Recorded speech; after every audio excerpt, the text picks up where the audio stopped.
Do what? Seeing that it is 6 o'clock, I would like this meeting of the Enfield Select Board to order.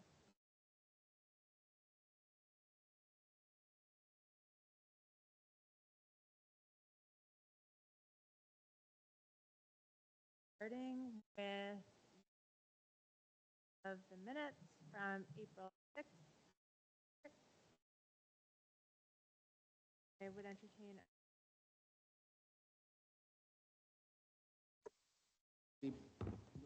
Correction a motion. Okay. Second the motion. Go ahead, John. And then any discussion? Yeah, on page 4, line 171, Correct. I think it should be Mr. Young. I have that same notation. I have a similar notation, line 191, that mentions you, John, and I don't know if that was your suggestion or mine. Minute?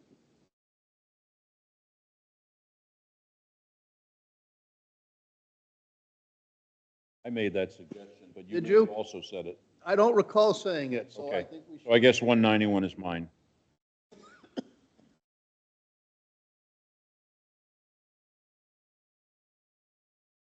Any other comments or discussion? Move we accept the April 6th meeting minutes as annotated. I'll second that. All in favor? Aye. Aye. Aye.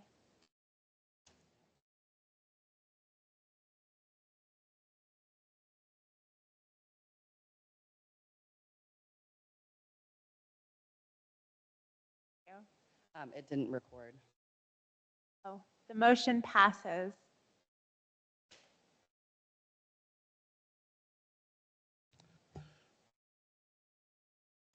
At this time, I would like to move on to board reports. We need to do the April 6th non-public meeting minutes. They're actually included in the regular session minutes because they were not sealed. But they're not separate. Can't hear. They're not separate. They're included in the minutes you already approved. They're page 12. So by accepting the regular meeting minutes, we accepted the non-public as well? It's everything, yes. Okay. Thank you.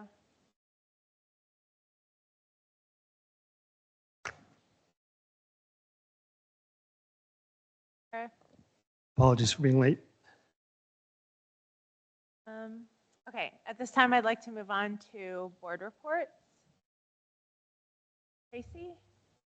Nothing instrumental from Energy, other than we continue to review our acceptance of the off-site potential discounting to the electrical rates we accepted at the last meeting.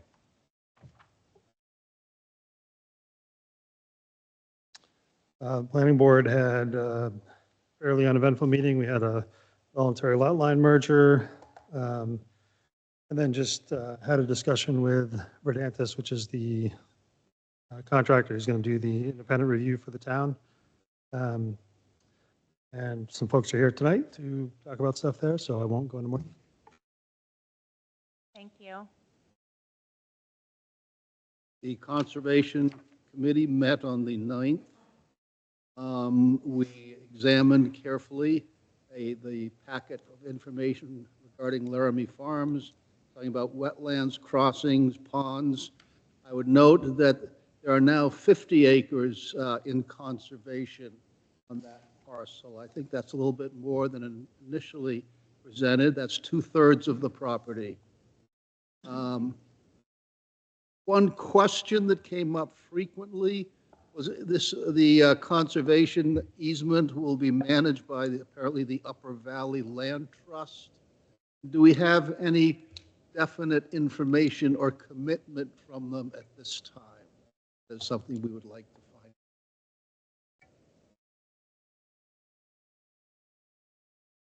find. And then we digressed momentarily to a discussion of trails. There are trails on the property, and then people started talking about trails leading off the property, so had to rein it in a bit there.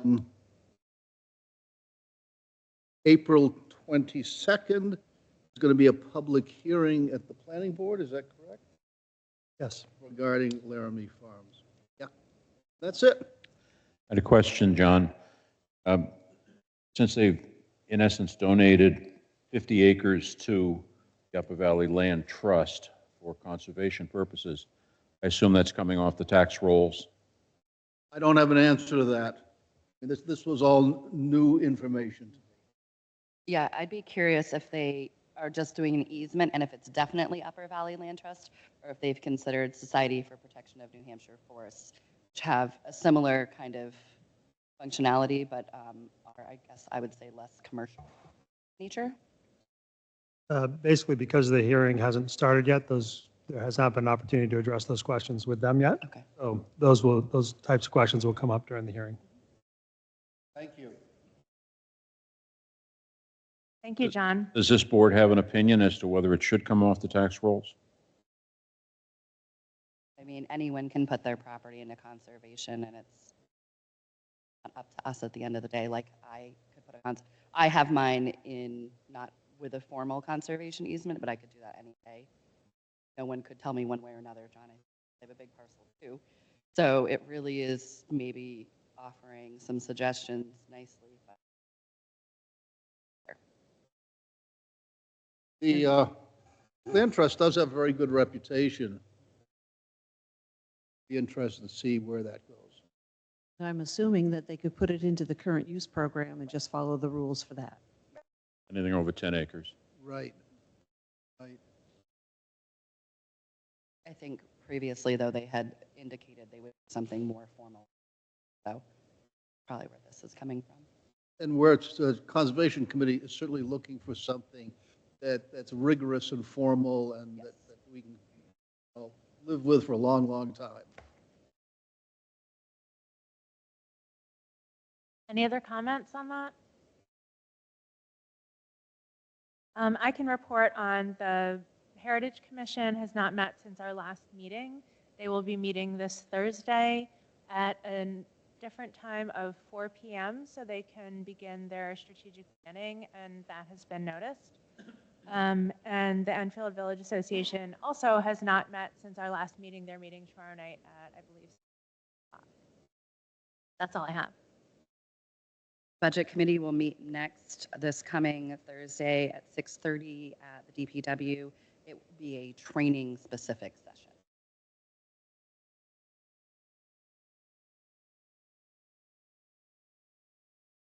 Very good.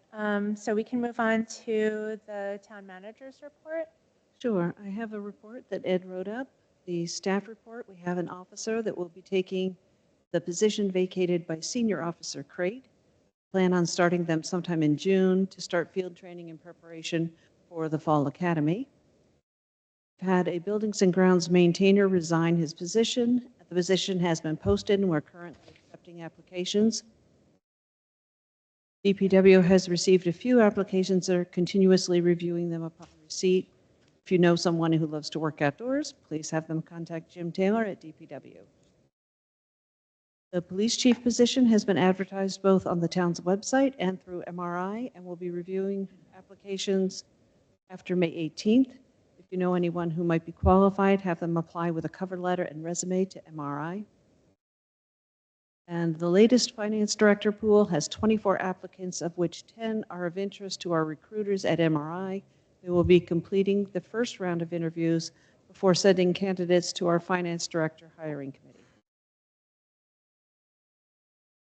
Finance software update, we're working with Edmunds GovTech to put the finishing touches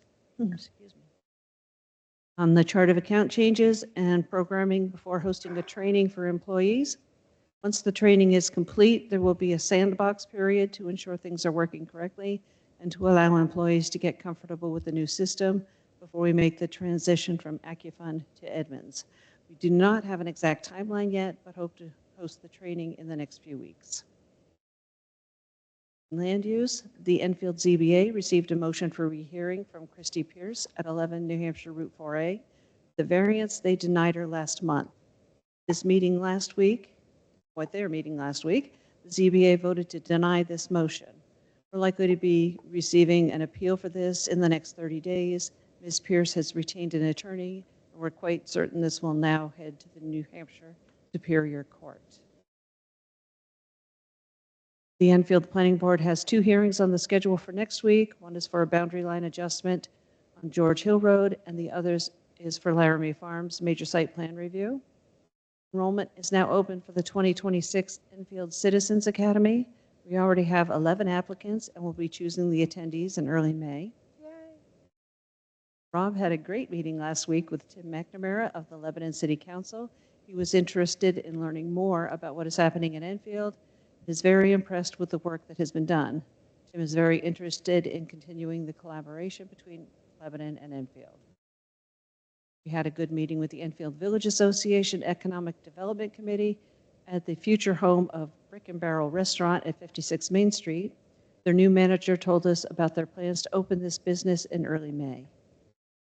Rob toured the 3 new apartments above the commercial space at 56 Main Street. Third floor is nicely prepared for 3 new tenants to take up residence there. Space is beautiful with big windows, high ceilings, and nice accoutrements such as stainless appliances and granite countertops. We had a great article appear in the Enterprise magazine, a publication of the Valley News, that highlighted Enfield's equipment dealerships. And from our building inspector, 29 permits issued with anticipation of steady increases as the weather continues to get warmer and road restrictions are lifted. He attended an NHHOA training for completing foster care inspections. Public safety. The second speed sign on Crystal Lake Road has been installed. For Valley Lake Sunapee Regional Planning is preparing to start the required traffic and speed studies for Crystal Lake and Algonquin roads as part of the seasonal speed limit reduction study. They plan to start the study in late June after completing the boat ramp project to ensure the best data set can be obtained. The police department is working with DPW to get signs posted in the downtown area to incorporate the 3-hour maximum parking approved by the select board. And we've received and will be publicizing the new overnight parking cards that can be applied for at the police department. We will also be distributing a few to each of our businesses that serve alcohol so they can help any patrons that should not be driving.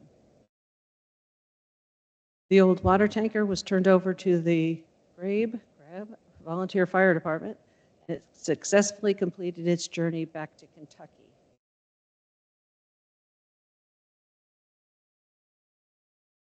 See, DPW. The town of Enfield has executed our contract for Verdantis Engineering to complete our water capacity study.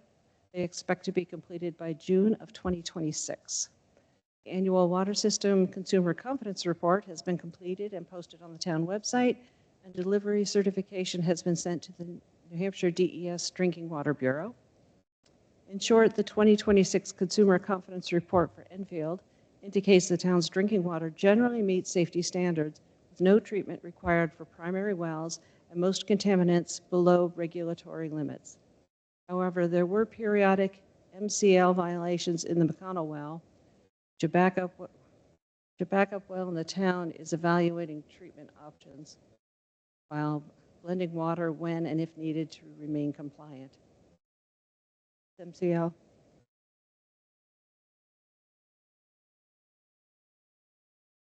Maximum containment level. Okay. Contaminant level. Okay, maximum contaminant level. Water from this well has not been used in the drinking water system in over a year. Spring Road postings have been lifted except for Hazen Road and Oak Grove Street. Beta Engineering is coming to Enfield Wednesday to visit 2 sites for potential resiliency project funding through the Regional Planning Commission. We'll visit the Spectacle Pond Outlet Culvert and the Oak Grove Street Riverbank. The grant subaward funding will pay for engineering up to $15,000. Decision of which project best fits this grant will be determined by Beta. Jim Taylor and Steve Mazinski attended a sewer and water training session in Canaan last week for plan reading and interpretation. DPW assisted with the installation of the permanent gas line to the generator at the Public Safety Building. DPW worked with property at the end of the town maintained section of Lake Street to locate and construct a turnaround. Finally, recreation. Youth baseball and softball registration has closed with 107 players and 18 coaches signed up.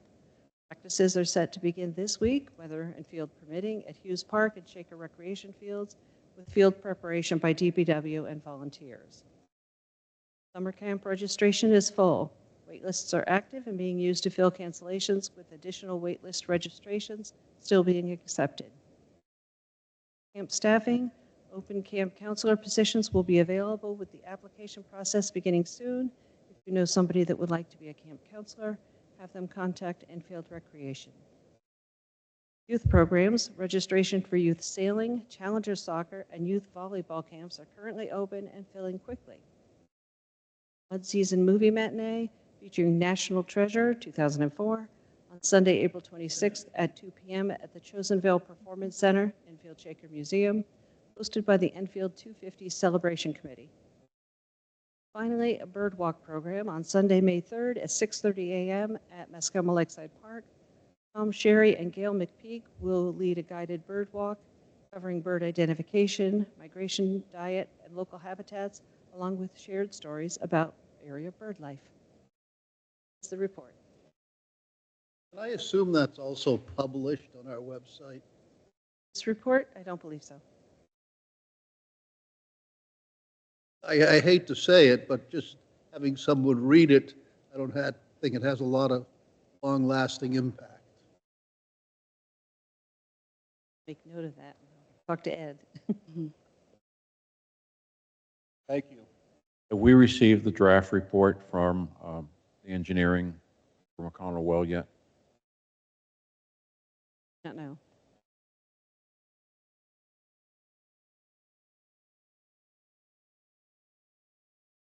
I guess out of that report, I know it can't be answered today, but I'd like to express concern publicly about the seems to be cycle of resignations at DPW. I know it's hard and it's positions that move a lot, but I would like to see if we can do something to support some kind of retention. I don't know what that is, but I would certainly be interested in hearing what we maybe could do as a board to support it, and if it's, I guess what the cause is.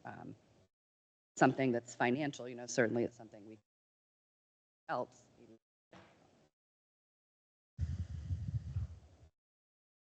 Any other comments or questions? I just wanted to shout out for the Citizens Academy. I'm glad that we have 11 applicants already. It was a wonderful program last year, and I'm thrilled that there is ongoing interest being involved in our community and learning about how we run. Okay. Next, we can move on to the Stay, Work, Play presentation. Karina's. So I believe Colleen from Stay, Work, Play, would you like to share your screen and begin your presentation? Yes. Good afternoon, everybody. Are you seeing my screen? Yes. Yes? Okay, wonderful. Well, thank you so much for having me here. Happy to be with you all. I was asked to give you all a little presentation on some of the work that we're doing at Stay, Work, Play, specifically in regards to our commission data set, the Quality of Life Index, which this is, we just released our 2025 Quality of Life Index at the end of last year. So the data is very fresh and we are making the rounds, dispersing the information to folks like you to help inform your strategies in attracting, retaining young talent for your communities and your businesses, should that be the case. So I thought I would start just very quickly. Let's see if this will let me skip. There we go. Just with a quick overview of who Stay, Work, Play is. Hopefully you've heard of us before, but we are a 501c3 charitable nonprofit. We were created in 2009 from a conglomerate of founding partners like BEA, the BIA, the New Hampshire University and College Association, University System of New Hampshire, all partners that came together at that time to address what at that point was a pretty significant trend of young people post-graduation exiting New Hampshire and starting their lives elsewhere. So we've been around since 2009. I'm the third executive director of Stay Work Play. My name's Corinne. I know you introduced me, but our mission is to attract young people in New Hampshire, attract and retain our young people. And young people is that demographic is 18 to 40-ish is what we tell people. That being said, our mission has ripple effects not only across generations and age groups, but also across our state, regionally, as well as industry as well. So though we focus on young talent, it really takes a village to make our mission truly come to life. So our vision is to create a New Hampshire where young people want to and can stay, work, and play. All right, here we go. A little bit more about Stay Work Play. We are a 501c3. However, we do have an advocacy portfolio. Part of achieving our goals really is rooted in making systemic cultural change, and that starts with policy conversations at the State House. So we align our advocacy work with 3 pillars: cost of living, thriving communities, and the environment. All of these pillars have been born out of our 2023 quality of life data set, which really allows us to get a glimpse into the attitudes and perspectives of young people in New Hampshire and elevate the pain points that are creating some risk for churn in this critical demographic. And so what we do is then align ourselves with policy with the goal of alleviating some burden, seeing progress in the areas where we can make progress at the State House. And also what is very important within our portfolio is platforming the perspective and experience of being a young person in New Hampshire on a stage that maybe not by design, but has some limitations when it comes to access for young people. It's not very lucrative for young people, or for many people, almost all people, to become a state rep. Pays $100 a year, and so there are some serious limitations when it comes to getting involved as a young person in politics in New Hampshire. So we play the role of platforming those perspectives at that table and ensuring that the young people of New Hampshire have a voice. So I'm really excited to share with you guys some of the findings from the Quality of Life Survey. Again, high level, this is an initiative that we do every 2 years to capture those pain points, but to also capture the assets that New Hampshire has that affect our ability to attract and retain young talent. So what we end up doing is we pressure test a lot of different attributes that affect your perception of place, both within the category of what does it look like to stay in New Hampshire? What does it look like and feel like to work in New Hampshire? And then, as you can imagine, what does it look like to play in New Hampshire?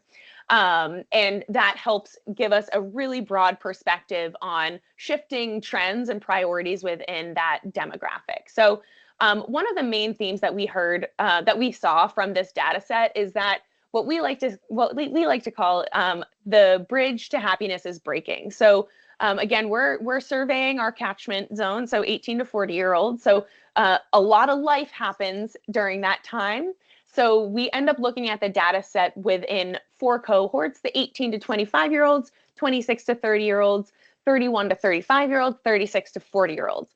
And when we've broken down the results within that framework, what we saw is that a lot of the factors that that have bubbled up as negative or as obstacles tend to be a little bit more heightened within the 25 to 35-year-old cohorts, really pointing to the fact that those are really the challenging years within being a young person in New Hampshire. That's the time in life when young people are potentially interested in starting a family, or becoming a homeowner, or getting that next promotion at work. So I like to start with that because it has been a present theme throughout this data set. And on both of the bookends of that demographic, the 18 to 25-year-olds tend to be a bit more optimistic about life in New Hampshire, and then it also rebounds from the 36 and 40-year-olds. So these are the stay attributes that we tested with this data set. As you can see, we do have some positive attributes. And really what these questions look like is it's a perception testing. So it's how does New Hampshire rank in your mind? Doesn't really need to be rooted in what you know to be true. It's what is your perception of these attributes in comparison to other places you lived or other states.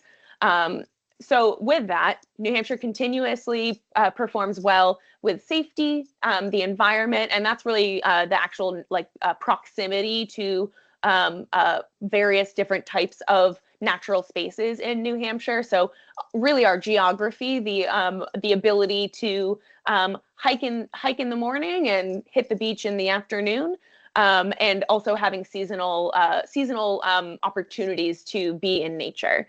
So young people are really responding to New Hampshire's integration of natural spaces and plethora of options.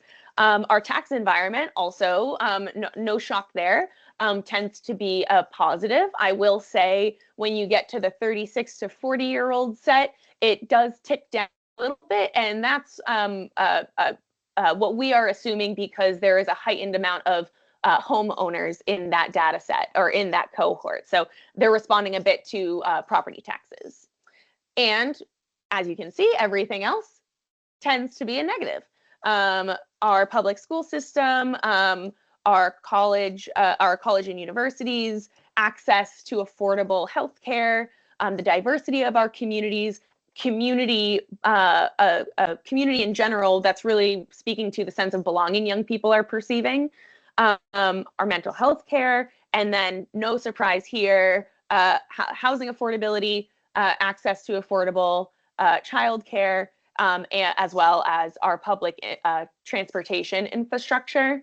So really what I think is most important here for us as a group of leaders in community is just to recognize that young people are perceiving life in New Hampshire as quite difficult, especially within that middle cohort.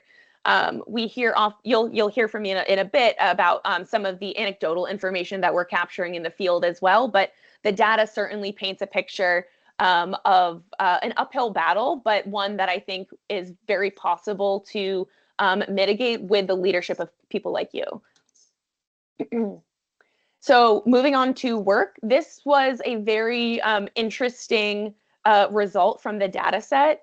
We tested one question in this category: what is your perception of the quality and access to career and job opportunities in New Hampshire? And 69% of our respondents said that New Hampshire is worse or about the same as other places for career opportunities. This is a significant increase in negative perception since 2023, where we clocked in right around 46%. So as you can see, just from the data alone, young people are really feeling the frustration around the growing cost of living in the state and wages and opportunity not keeping pace with and matching that rising cost of living. We oftentimes like to pick on Massachusetts, and I'm totally here for that. New Hampshire is better, but what Massachusetts has done is that they have always been perceived as being quite or not very cost effective, but also salaries have kept pace to an extent with cost of living, more so than I think what we're seeing right now across the state, where cost of living in New Hampshire is on the rise and has been since COVID at a pretty steep increase. And our businesses and aligned salaries have not really kept pace. And so you're seeing a bit of that that gap grow, and what's being born within that gap is a sense of frustration, especially for young people who are now perceiving our economy and talent opportunities as worse than a Massachusetts market, for example. One thing that I think is also very interesting here is that more of our respondents this time around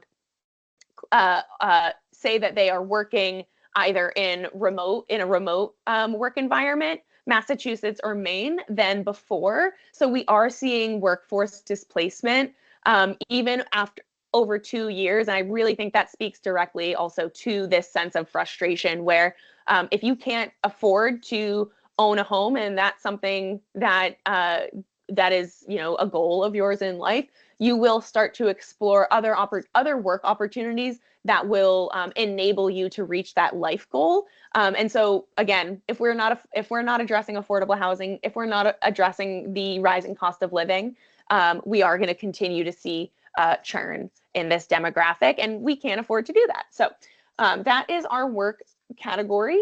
On to play. Play comes at the end of our name, I think, pretty intentionally. However, I will say I really don't think we can afford to undervalue the impact that third spaces have on young people, that community development has on young people. And so I talk about this play slide as really being specifically our negative attributes as being a response to the opportunity to have third spaces. And third spaces meaning places in your community, places in your backyard where you can very organically enjoy and meet other people, preferably ones that reflect your own value structure and that are outside of home and work. So definitely when we take a regional glance at this, the play categories tend to be a little bit more aggressive on the negative side than, say, the Seacoast or Southern New Hampshire locations. But we do have positive attributes, certainly outdoor recreation, and the outdoors in general. Again, responding to the integration of natural spaces into your daily life.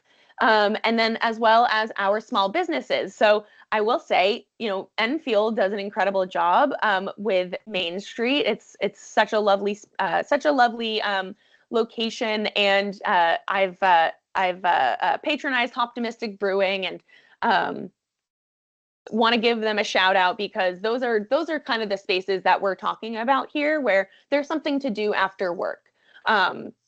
So we can't really undervalue play because we also are seeing a pull to metro areas for young people because of the opportunities to meet people your own age, but also to date, to enjoy your life outside of working and being at home. So these are very much so retention factors that we need to be aware of, and also any help or appetite for supporting new businesses to flourish in your town, I think would very much so benefit this demographic and reap its rewards. So I mentioned our field work. So what we know at Say Work Play is that the data tells one part of the story. The other part of the story is lived experience in New Hampshire for young people. And what we've been able to do is explore and have conversations, very intimate conversations with young people in every single region of our state, and capture their direct impact and input into this conversation. So we've heard from them on the data and they show up in numbers, but now that we've been in the field, we have also heard directly from them. And so I just wanted to share quickly some results from Upper Valley in particular. Again, we were at Optimistic Brewing in early January. We had about 40 young people show up, which was great. That's a really, really good response.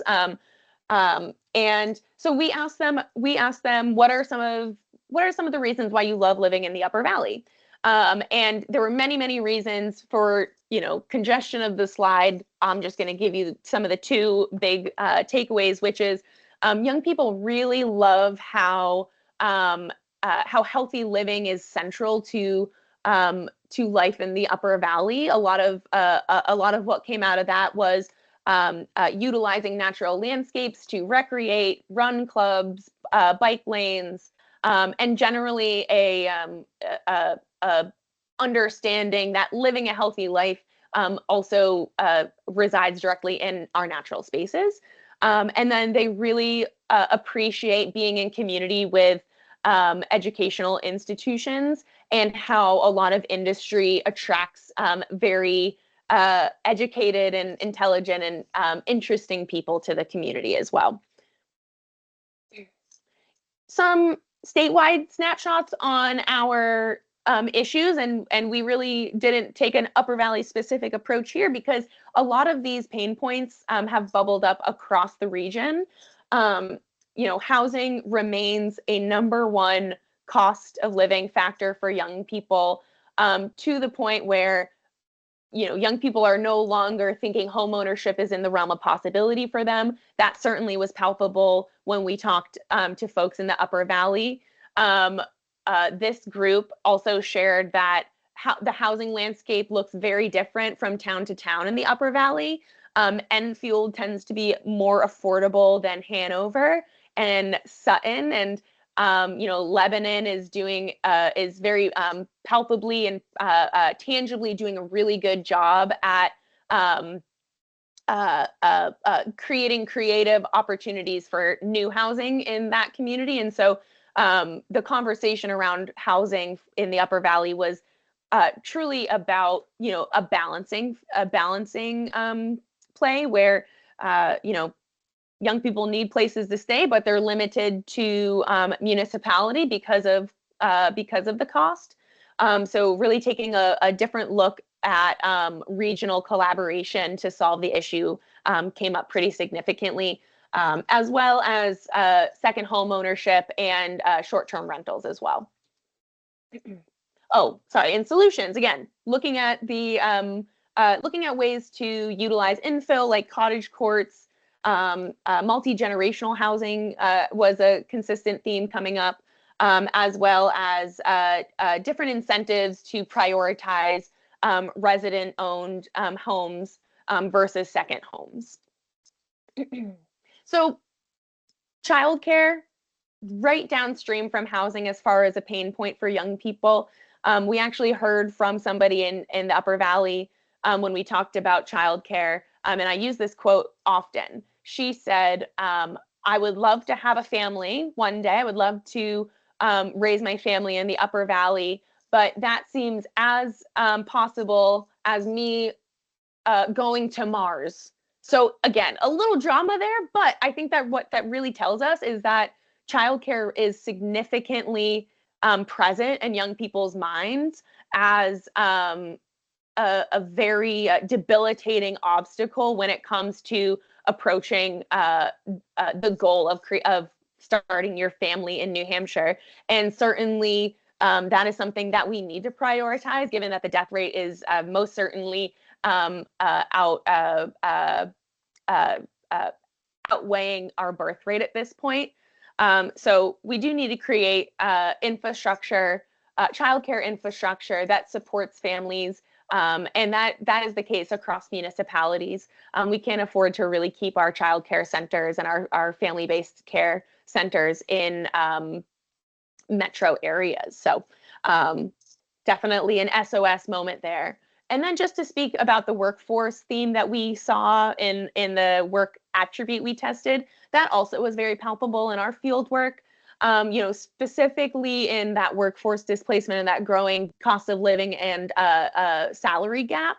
Upper Valley in particular, opportunity really rests on a few core institutions, or at least that was the perception from the group at that time. And so there was a call to action to diversify industry and to make more inroads for young people to have different career paths within their own region. and again, those solutions I chatted about, really thinking intentionally about strengthening that public-private partnership aspect, pipeline to industry from an earlier age, and also maybe, encouraging graduate incentives for young people who stay in New Hampshire. So overall, what we learned is that both from the data set and from our conversations across the state is that young people love New Hampshire, and they also love New Hampshire for the reasons that really shape our identity. One of the fun questions we asked on the data set was, ideally, what kind of neighborhood would you like to live in? And a third of our respondents said rural living. That's defined by open space, more land, a commute to work, and a small village center. So again, a lot of the qualities that define our rural communities, that's actually what young people are looking for. And so if I could leave you with something here today, it would really be that, which is, young people will bring vibrancy and texture to your communities. And so making inroads for them to be positive contributors to your communities really benefits not only them and them reaching their goals and being here long term, but also has ripple effects across the community. And so also I think that might put down some fears around what workforce housing actually means. And that's not something I'm advocating for right here. You guys know your town way better than I do.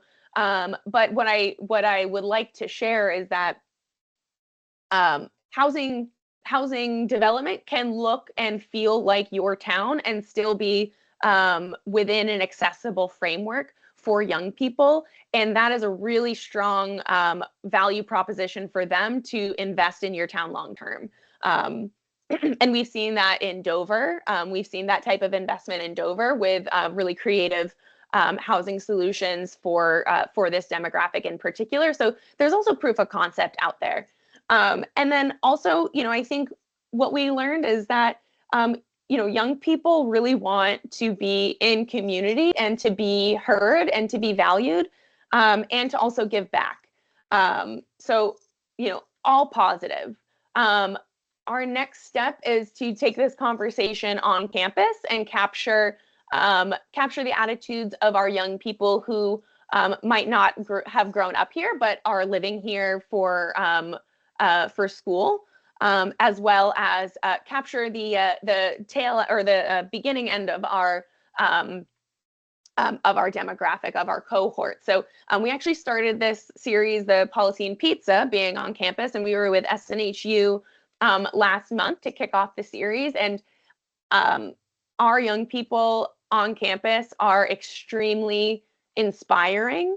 And I'm very excited to be able to capture their perspectives, because it will give us a window into mitigating some of those fears and obstacles before they become truth for these young people, specifically when it comes to mindset and narrative building. So really what we're hoping to do here is, of course, capture their opinions and perceptions, but to also start laying the foundation for a different perception of New Hampshire for them before they choose where to launch to adulthood. So really leaning into those assets and telling a positive story for New Hampshire and celebrating wins when it comes to being a future-focused state. So that's it. I think that was a pretty high level overview of the data set. You can see the full results of the quality of life survey on our website, stayworkplay.org/survey. It's a 161-page document, some light reading before bed. I encourage you to take a look at that, but also would invite you all to stay connected with Stay Work Play. We have a newsletter that we send out every month. We're on social media. I write a policy-specific newsletter called the State House Skinny, and we're always doing events. And Upper Valley certainly is a location that we like to come and enjoy. So yeah, but I'm also happy to take questions. I think I'm probably a little bit over time, so cut me off if not. But thank you so much for making time for me in your schedule. Thank you, Corinne. First, I just want to apologize for misspelling your name earlier, Corinne. So, Oh, that's fine. But yeah, thank you for the work that you're doing. I actually attended the policy and Python that was here in Enfield, and though I'm a little bit outside the age demographic, I found it a really educational experience, and it was full of energy and people who had a lot to say. And so I just wanted to open it up and see if anyone has any questions or comments about the information Corinne has shared with us.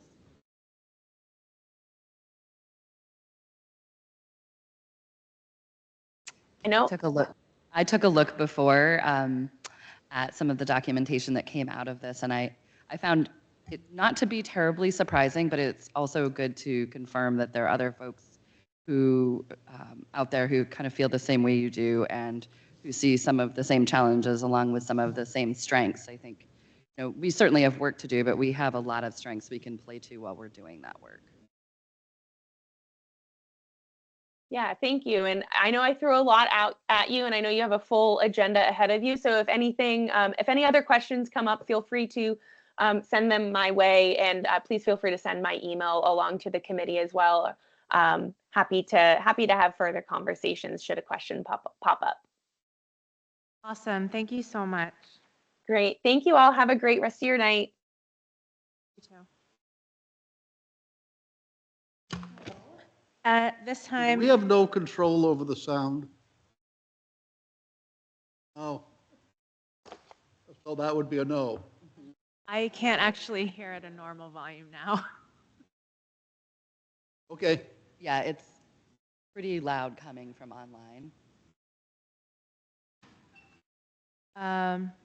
Okay, so at this point, I think we can move on to the select board and planning board discussion about Article 2. If my understanding is correct, this is a joint meeting. It is posted as a joint meeting in case there was a majority of the planning board here. They're not Is there? making any decisions, so it is posted as a joint meeting. Okay, so is there a majority of the planning board here to necessitate opening a meeting, I think? Yes. That's what I meant.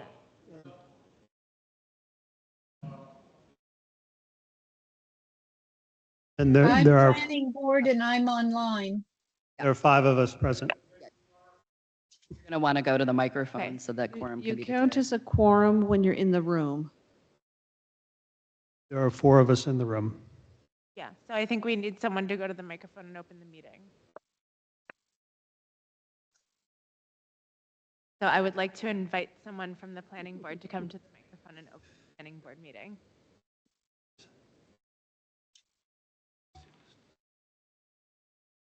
I'm David Frack, Chair of the Planning Board. I am calling this joint meeting with the Board of Selectmen to order at 6:48.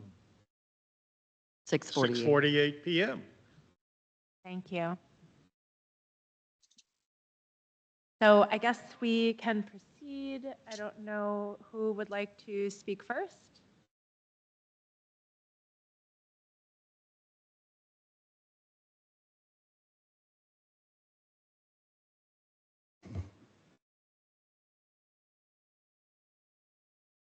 We did not I'm Tim Jennings, member of the Planning Board. We didn't coordinate a presentation or anything. It was more just figured we'd have a discussion.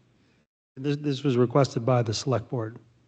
So I had specifically requested it not happen during school vacation week, so I'll put that out there, but request was obviously denied. And I think the topic, or do you have a opening? No, I think that it's something that we should be doing, but I don't even know if the room is properly set up to have the kind of discussion that I'd like to have. I feel like it's kind of unfortunate to invite another board in and not make room for them at the microphone. That's not your shortcoming, that's clearly ours from an operations standpoint. Perhaps the planning board would invite the select board to one of our meetings in the DPW, which is more conducive to a discussion. We can I set was this up. thinking that same thought. We can do that, or we could set this room up appropriately. We've done that before. I'd say it was just not planned. I know Ed planned it for when he was out of town, but this is not a, So We can have the We did discussion, but, discuss, we All right. did discuss going forward with this tonight. yeah, no, you guys can go for it. I'm just saying, I think the layout is poor. If, or is everybody prepared, right? Like, are you guys prepared? So here's the question. Do we want to talk about what you're going to do in the future, or do we want to talk about what you think happened in the past? Why did it fail? I think covering both of your questions would be good fodder for discussion.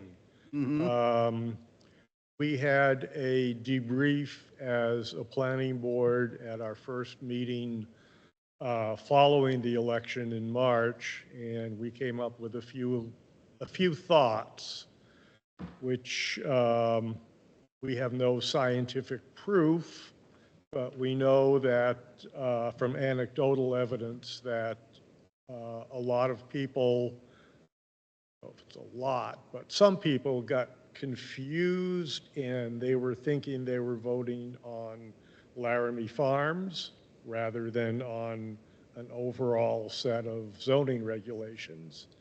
I think we fell short as a board and in doing public relations and getting the word out to the community.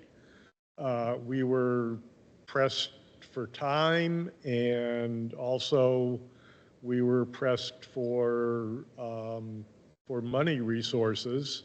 We had a contract, or still have a contract, with Upper Valley Lake Sunapee as part of the HOP grant, and I think we fell short in our public relations, public outreach.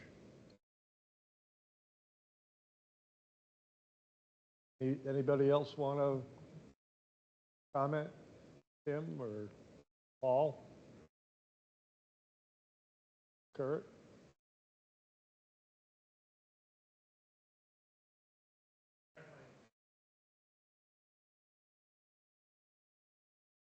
Well, feel free to If go you on. want to take that microphone off the stand and pass it around, I think you could. Yeah, I can do that. That makes sense. Thank you.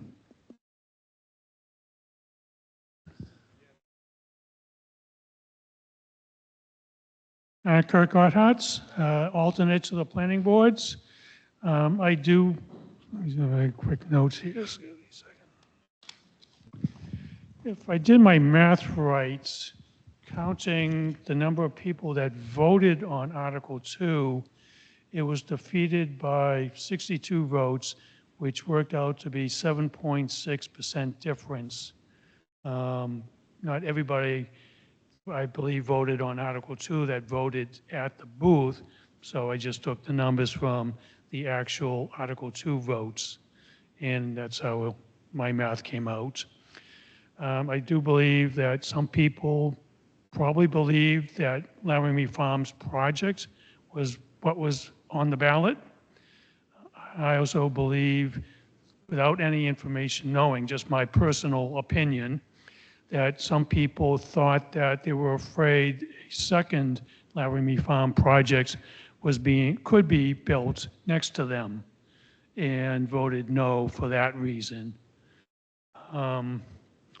And then some people just didn't want the density. When you sort of drive around, yes, in the core area of Main Street, there were some very large old houses, old farm, almost like farmhouses, that are now probably apartments inside. But when you get further out of the outer perimeter rims, up Wells Streets, May Streets, those little side streets off of Shaky Hill Road, they're all like 1.5-story homes. And but that was zoned for higher density, higher structure, closer, not so much closer together, but the perception would have been that building's going to be right on top of me, and I don't want that. And I think people were afraid of that. How quickly that would happen, well, that's anybody's guess. But it was the perception of, I don't want that next to me. I think a lot of people felt. And then I would, I would like to see some kind of formal polling through the listserv possibly, or some other method, asking people, why did you vote no, or why did you vote yes? And was it because of Laramie Farms? Did you think Laramie Farms was on the ballot? Or was it simply, did you think another Laramie Farms project was going to be built with this zoning change? And then sort of some other question, I don't have them with me, I had them at home, along those lines. And that would give us like a baseline for going forward as to what not to do and how to present it to the public when we do it. I was away most of the summer when the public hearings were being held, but I did watch the online videos and read the minutes. And I got the perception that it was a lot of, this is what we are proposing, or not so much proposing, this is what we are going to put on the ballot. I hope you like it. And it wasn't a lot of time for the public to say, no, we would rather see this instead of that type of issues. Even the public forums, there was a lot of presentation, but not a lot of time for feedback. And then the months went by, and it was like, oh, we need to get something on paper really quick, and because we don't have time to make major changes to what we already proposed or already have thought about at the planning board level. So I think time was a big issue. And then the lack of ability to get public feedback and make changes accordingly, I think was a downfall. Thank you, Kurt. Does anyone else like to speak? Paul Bianco, 38 Birch Lane.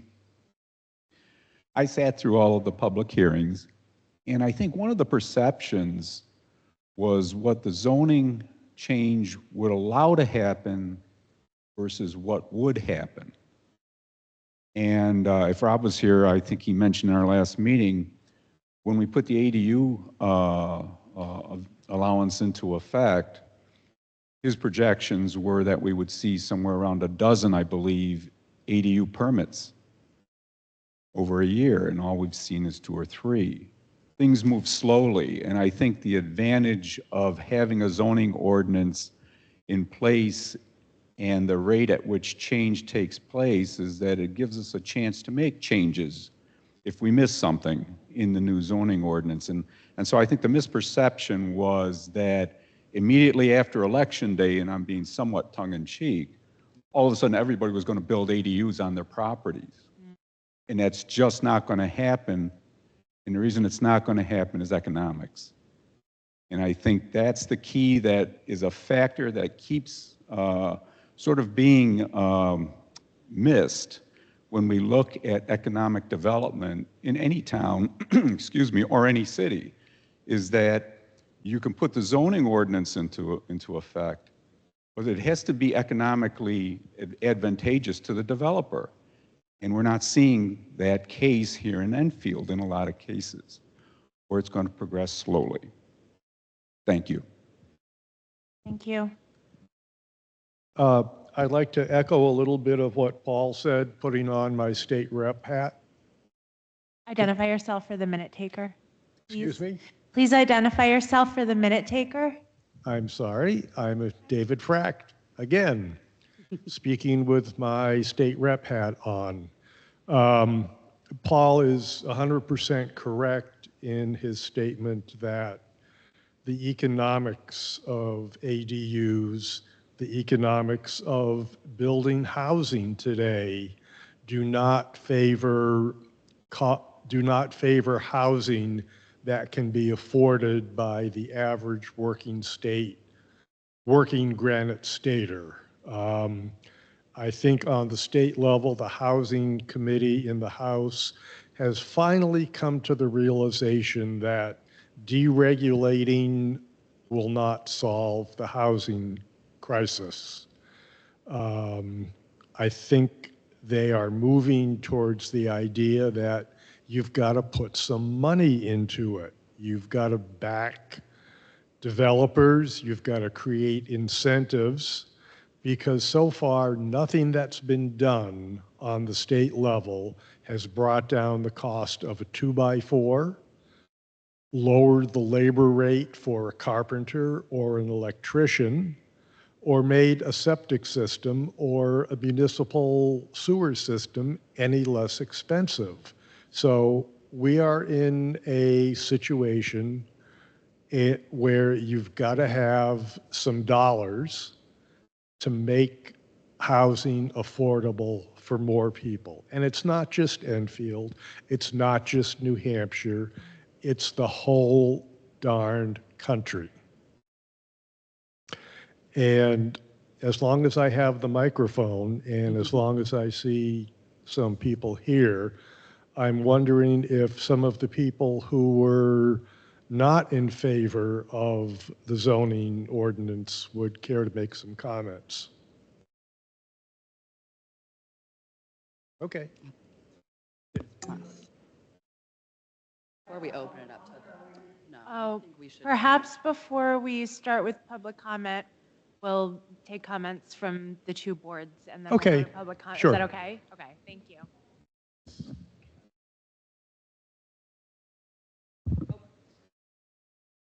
Sorry. Yeah, Tim Jennings, Planning Board.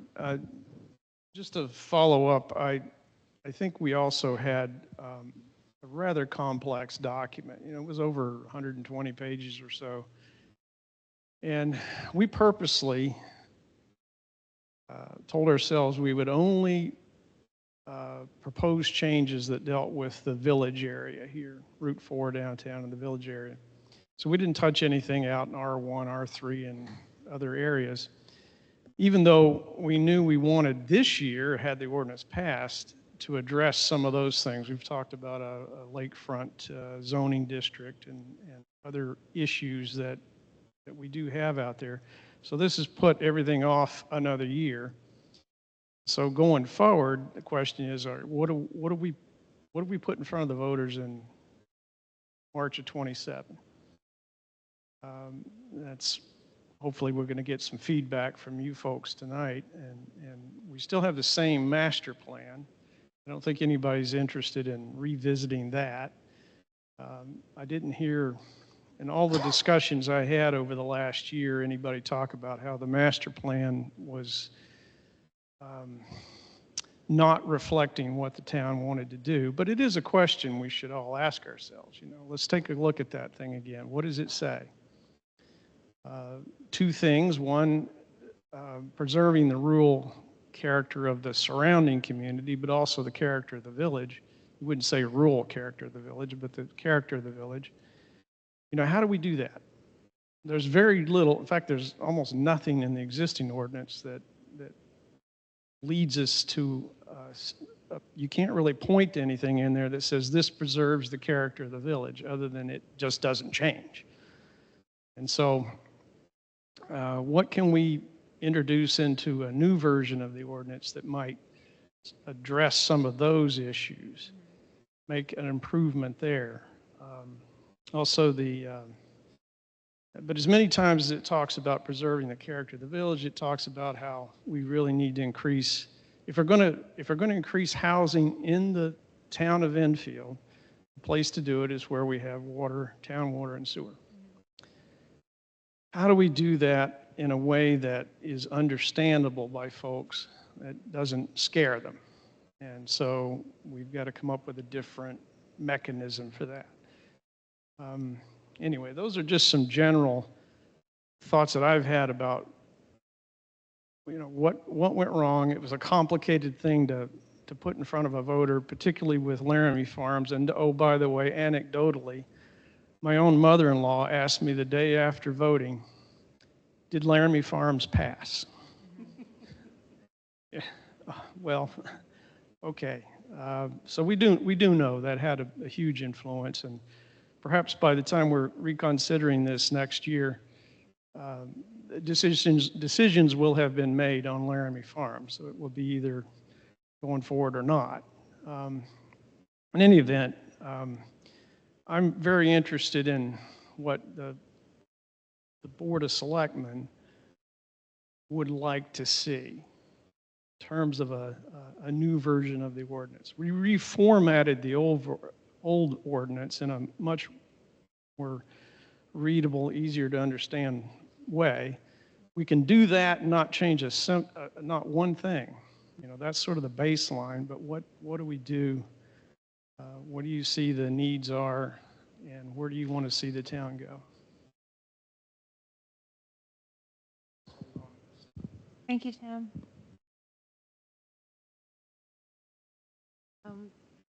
The select board, would anyone like to speak up? Well, I have a couple thoughts. One, I do think that if all you do is reformat it, it's going to fail again.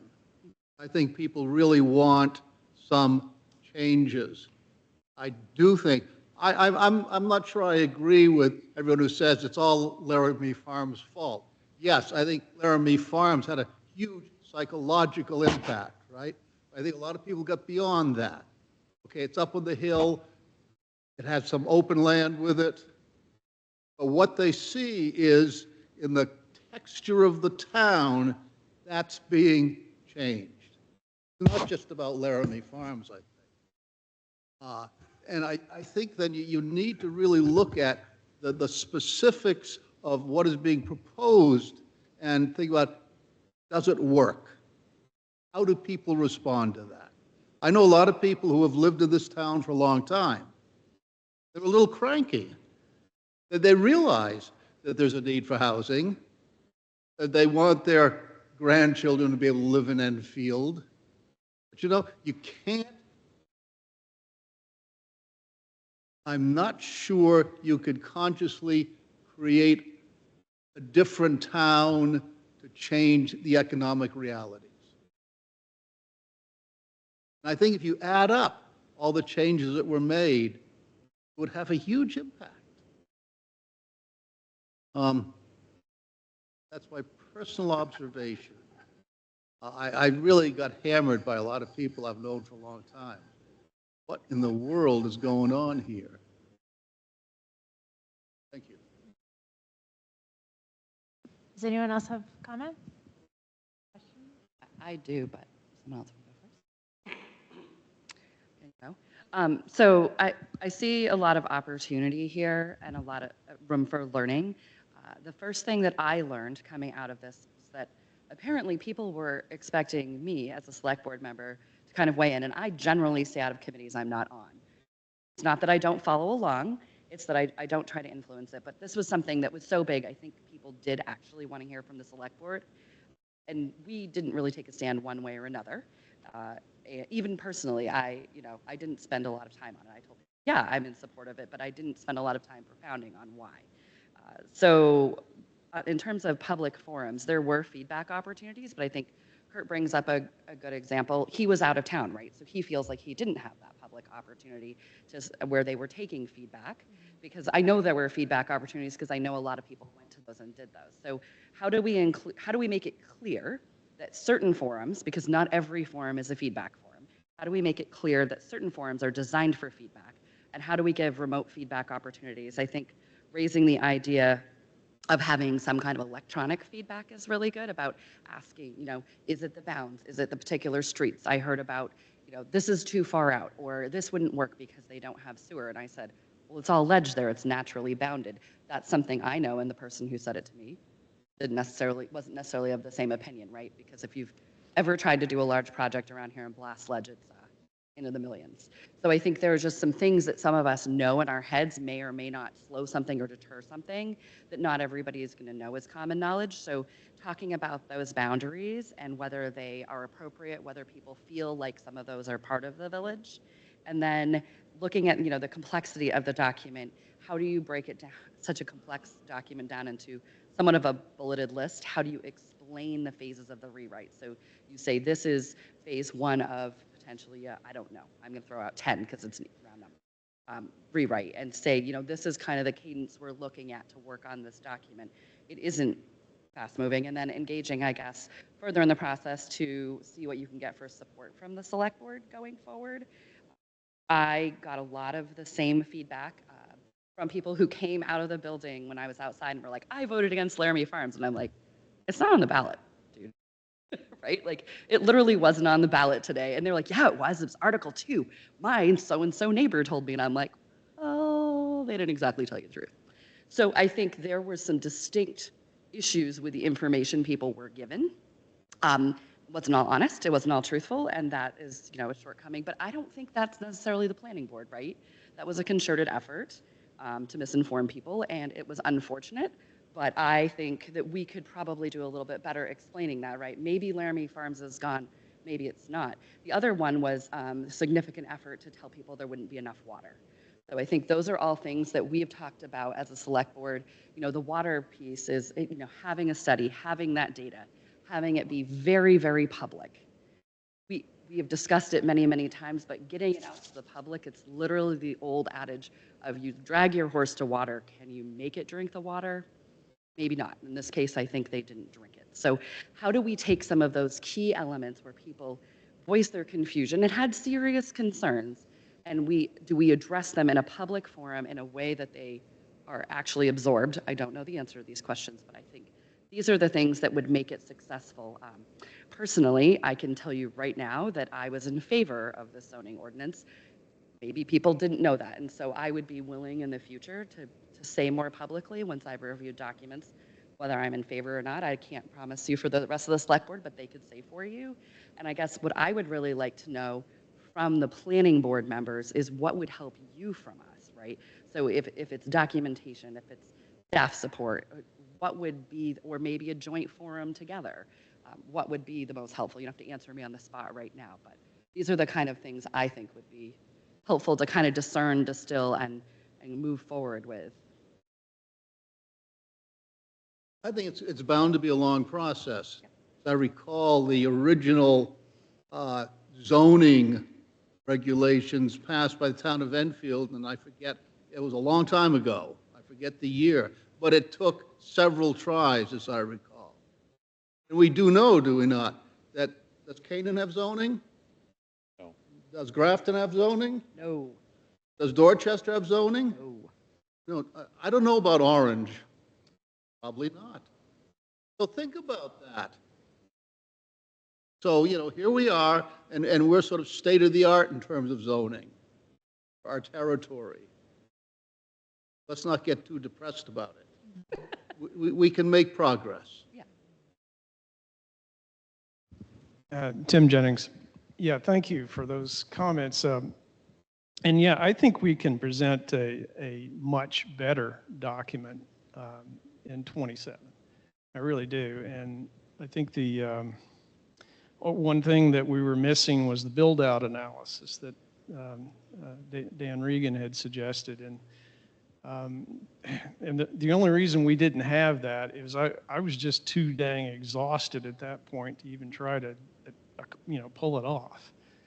And that's something we need to do. I think if whatever document we want to bring forward, we need to have it ready for public comment and review probably by the end of the summer, early fall. And we've got the entire, you know, fall period to publicize it, get it out there, explain it, make sure people understand it. But, you know, in terms of what you guys could help us do, I think is a couple of basic questions. You know the master plan. Well, I'd ask you to review it in the coming weeks, if you could, please. There's only the 2 sections in there on land use and housing. You don't have to go through all the other sections. But ask yourselves, does this reflect what we as a current select board still see as what the plan for the town should be? And it talks about, again, increasing density where we have town public water and sewer services. is that what you think as a board the town should be promoting? So there's a question for you. Again, no reason to put you on the spot tonight to come up with answers for that, but that feedback could be very helpful. And then from that, if it was agreed that, yes, we do want to do that, then okay, we got to come up with the mechanisms. You know, what are the words that actually put in place a policy? It's always difficult to take some concept like preserving the character of the town. How do you translate that into actual actionable regulations? And that's really, really difficult. I asked that question I don't know how many times, and no one could really give me an answer to it. So we've got to look at various mechanisms we can use to address that issue better than it's addressed in the existing ordinance.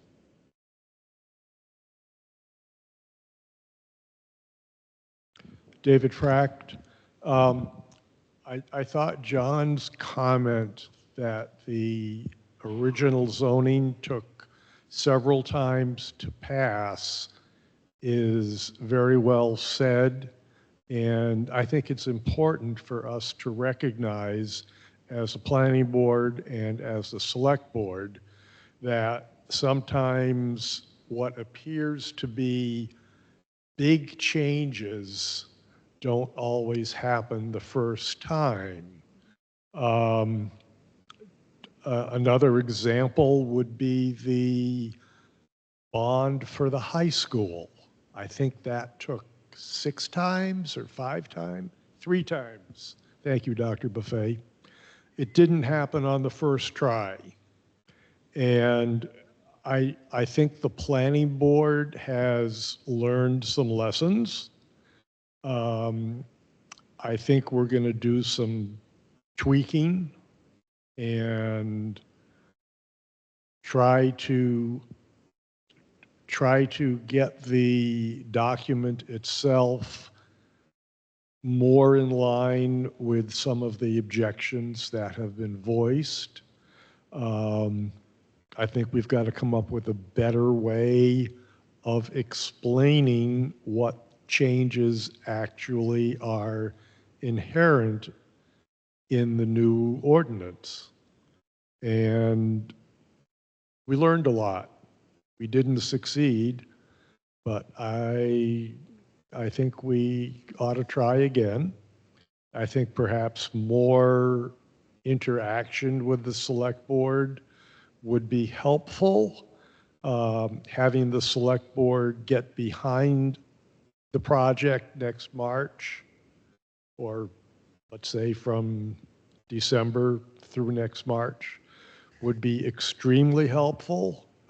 Having 5 of you explaining to your cohorts, your friends, your neighbors, what is and what is not in the zoning ordinance would be very helpful. And that's 5 more core people than the 7 members of the planning board and however many alternates we happen to have next year. So I think going forward, having more coordination will be a good thing. Anybody else want to?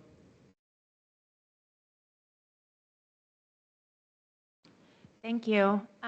So I just wanted to make a comment. One thing I was thinking about when you were talking about revisiting the master plan and kind of thinking, does this seem like the direction that?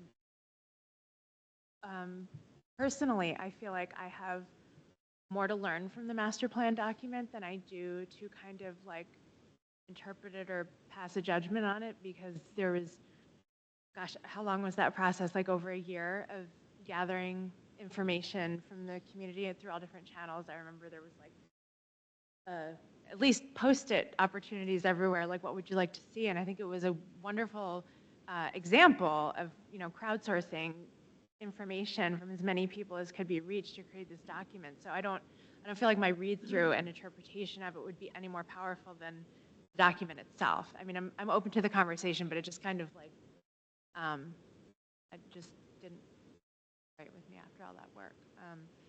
But is there any other comment that anyone wanted to have before we move on? And then perhaps like make a plan to revisit this together at some cadence in the future, or, you know, invite us to one of your meetings when you think the time is right. Maybe sometime in the summer?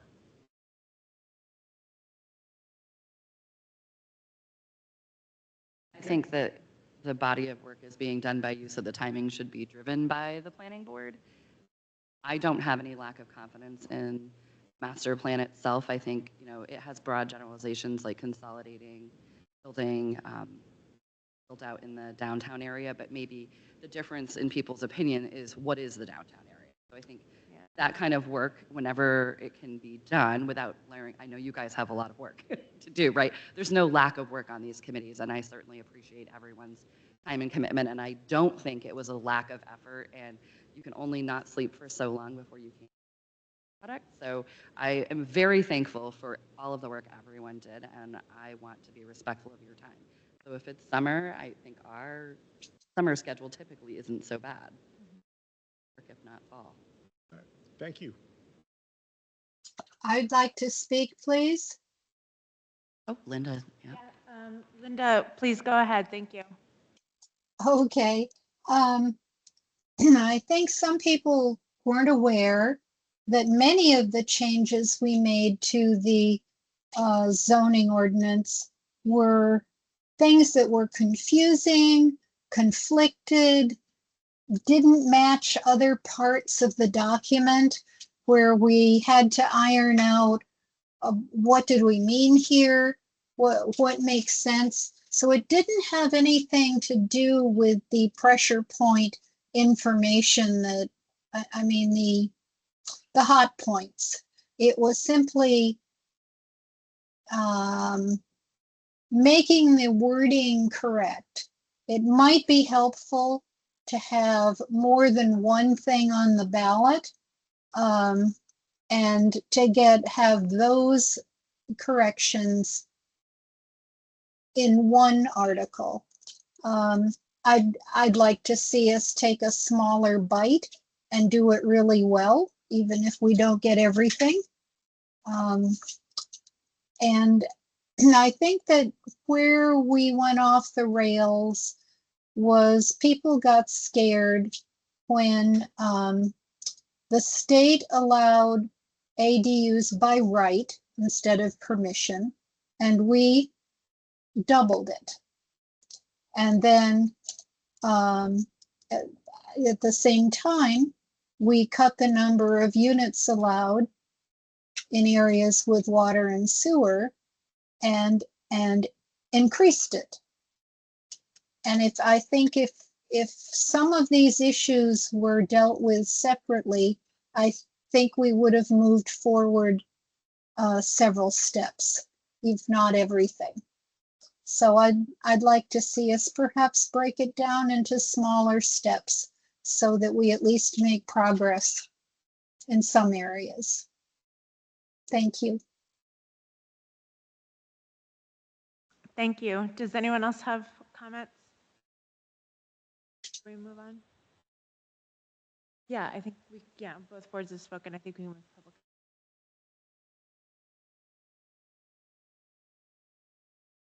Hi, Dan Regan. I'll be brief.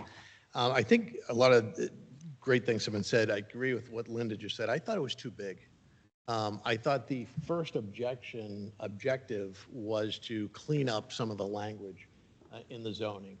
And that in and of itself would be a big task. And I think if just that had been on the ballot, that would have passed, no problem. The next thing was having 3 different districts or 3 different parts of the village district. I also think was too big. Choosing just one, maybe just the business district.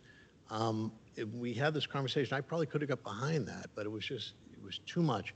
And then knowing also that this is step 1 of a 5-part process, that next we go out to the R3 and the R5. People are nervous about that. People are really nervous about that. So the other thing I would ask everybody to consider is your approach with this next phase, if you will. if you're merely trying to figure out how to repackage it to get it to pass, you're going to lose. When I hear, David, when I hear you say, and I have the utmost respect for Representative Freck, but when I hear you say I want to enlist the 5 select board members so we have 5 more voices, that's wrong. We have 10 more ears. We need to be listening. We can't be developing a plan all about communication. It has to start with the listening. Kurt, I think I ran the numbers too, and I thought it was 17% was the difference. Not 7%, but I could be wrong, but I thought it was 17%. So it was not insignificant. Eric? 6. It was 6%? Yeah, 6.5. Okay, I was wrong. Also, I get concerned when I hear, Kate, you said there was a concerted effort to misinform people.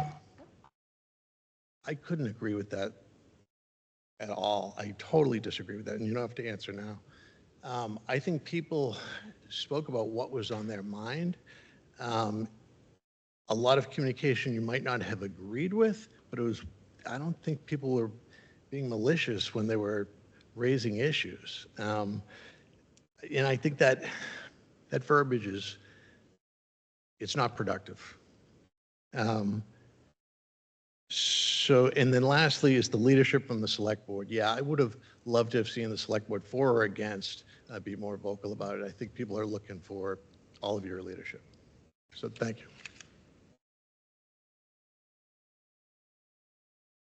Thank Thank- you. Any other someone to say something? I think David made a good point about a document which identifies the specific problems that they were trying to solve, the specific sections that were changed that were the attempt to clarify and resolve those issues.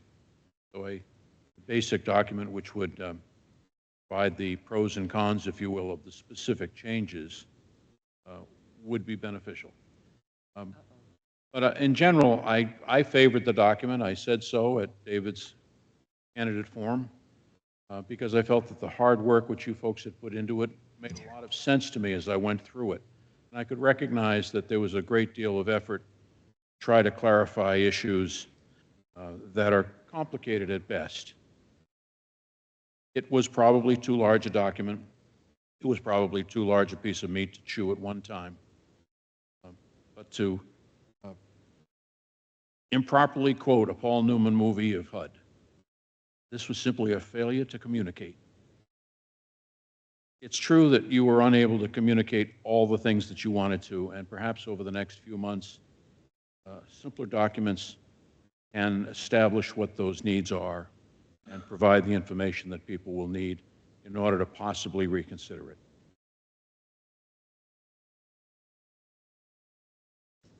Tracy, Sharon, did you have a comment?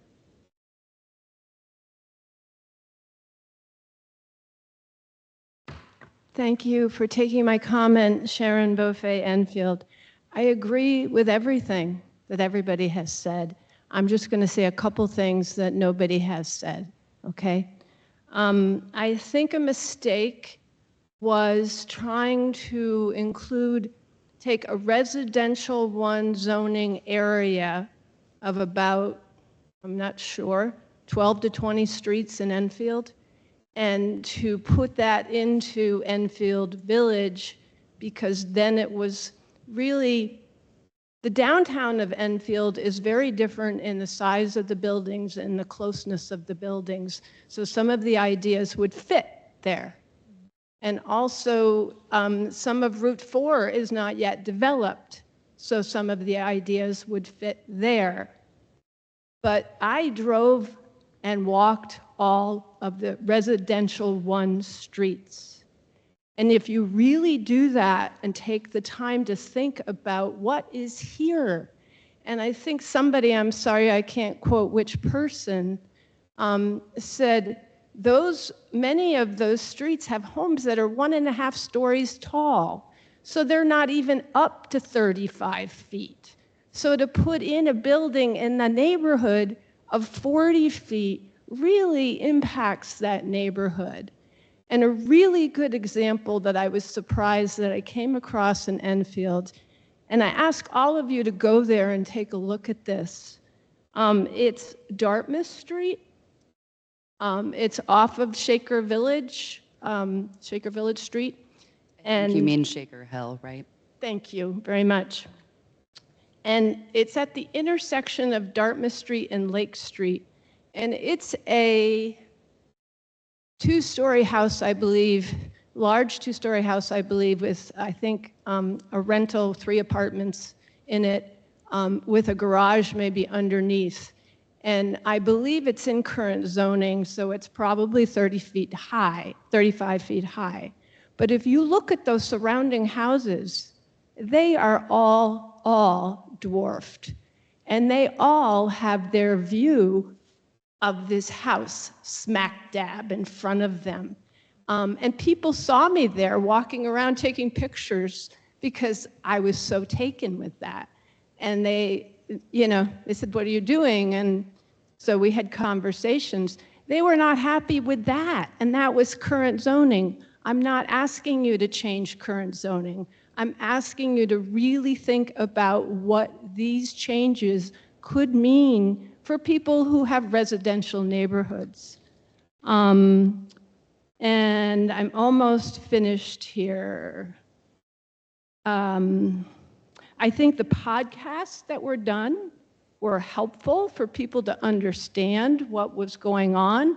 I think those, and I know the people who did the podcasts did their best to put those together and put out information. If you're going to do that again, that might be useful. I think that should be done before the deliberative session and not after. I think somebody mentioned economic incentives. I don't know what's possible, but the one thing I really noticed with the houses in residential 1, I really noticed how much disrepair many of them are in. And it really spoke to me, and it's not just after the winter. It was stuff of rotting sills and just, I think it's stuff that people don't have the economics for the upkeep of their houses. And so therefore, the information that was put together by the planning board was lovely. This gives you an option of what you want to do with your property. Lovely. But if you don't have the money to make repairs on your property, you don't have the money to develop your property, even if it does bring you more money. And one person said to me, "That's just going to increase my taxes. Because my property will be worth more." Great. But I can't afford my taxes now. So I think as a community, we have to be sensitive. This is one of, these are some of the reasons I think people voted no. And I think going slow, what Dan said, I really agree with. Bite this off into 3 separate pieces.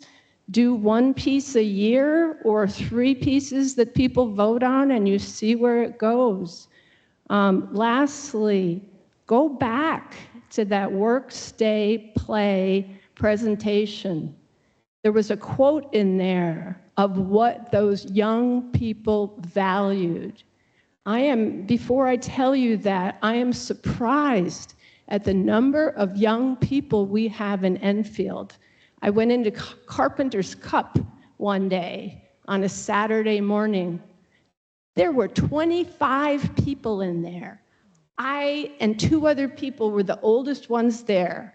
Everybody else was 25 to 30 years old with kids there. And I thought, whoa, is there a meeting? I mean, these are just people coming to our community for our businesses. And also optimistic. There are young people there. So here's what young people want from that presentation. Open space, more land, a commute to work, a small village center. You had people this year who wanted to be involved in this community and Enfield politics, who ran for committee positions, not only on the select board, but I believe the planning board or zoning board, one of those. So we have some interest, some young interest in Enfield, and they're not looking to live in a tiny little one-bedroom apartment with one car space to park, no outdoor stoop. And those people will move. They will not stay here and build a community. Thank you very much. Thank you, Sharon. Any other comments before we move on?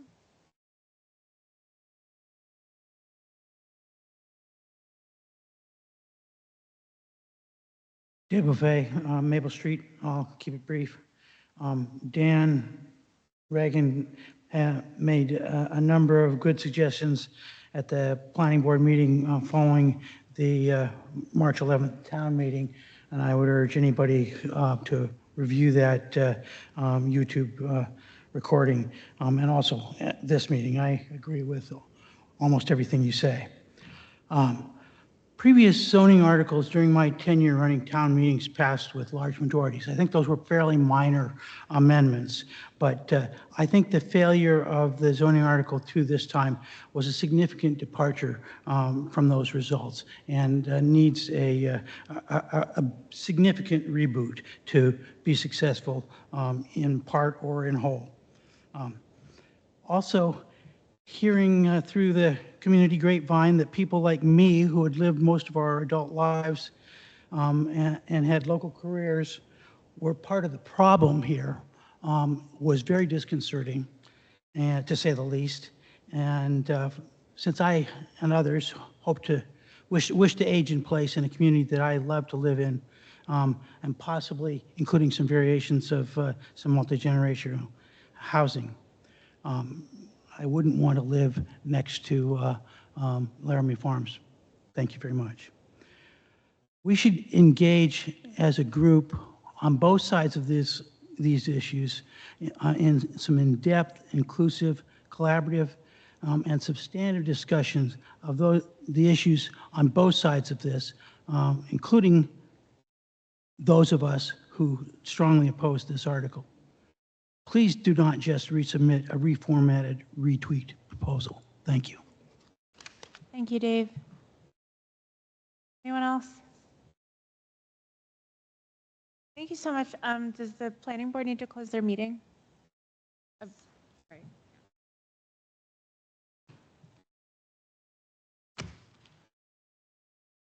Planning board meeting is adjourned at 7:37. Thank you so much. And thank you to the planning board for joining. And I hope this is a kickoff of future discussions over the year. Thank you so much.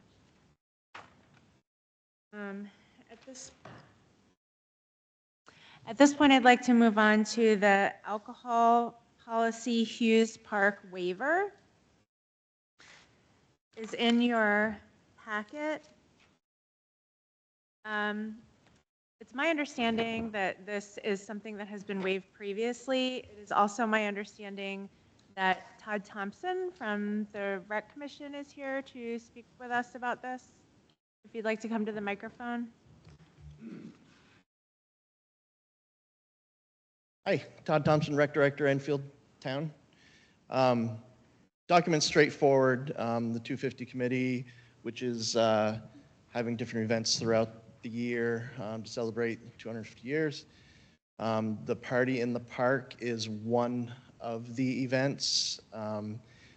It is going to be a day of music, a day of food, a day of games and magicians, and the Optimistic Brewery would like to be involved, just like the other businesses in the area, in the park.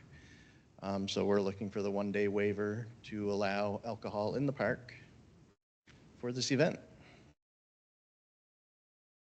July 11th, yes. It's on the document. And I would make note the memo says What's that? proof of insurance, including liability coverage, must be provided to the town, and that they will be coordinating with local law enforcement and emergency services, since that's in our packet for our benefit. I would move that the select board approve a one-day waiver of the town of Enfield's park alcohol policy for Hughes Park on July 11th, 2026, in support of the Enfield 250th Committee's Party in the Park event, subject to all applicable state laws and conditions established by the town, and here authorize the town manager or their designee to take such actions and execute all documents that may be necessary. Second. Any questions or discussion? No, okay. All in favor? Aye. Aye. Thank you.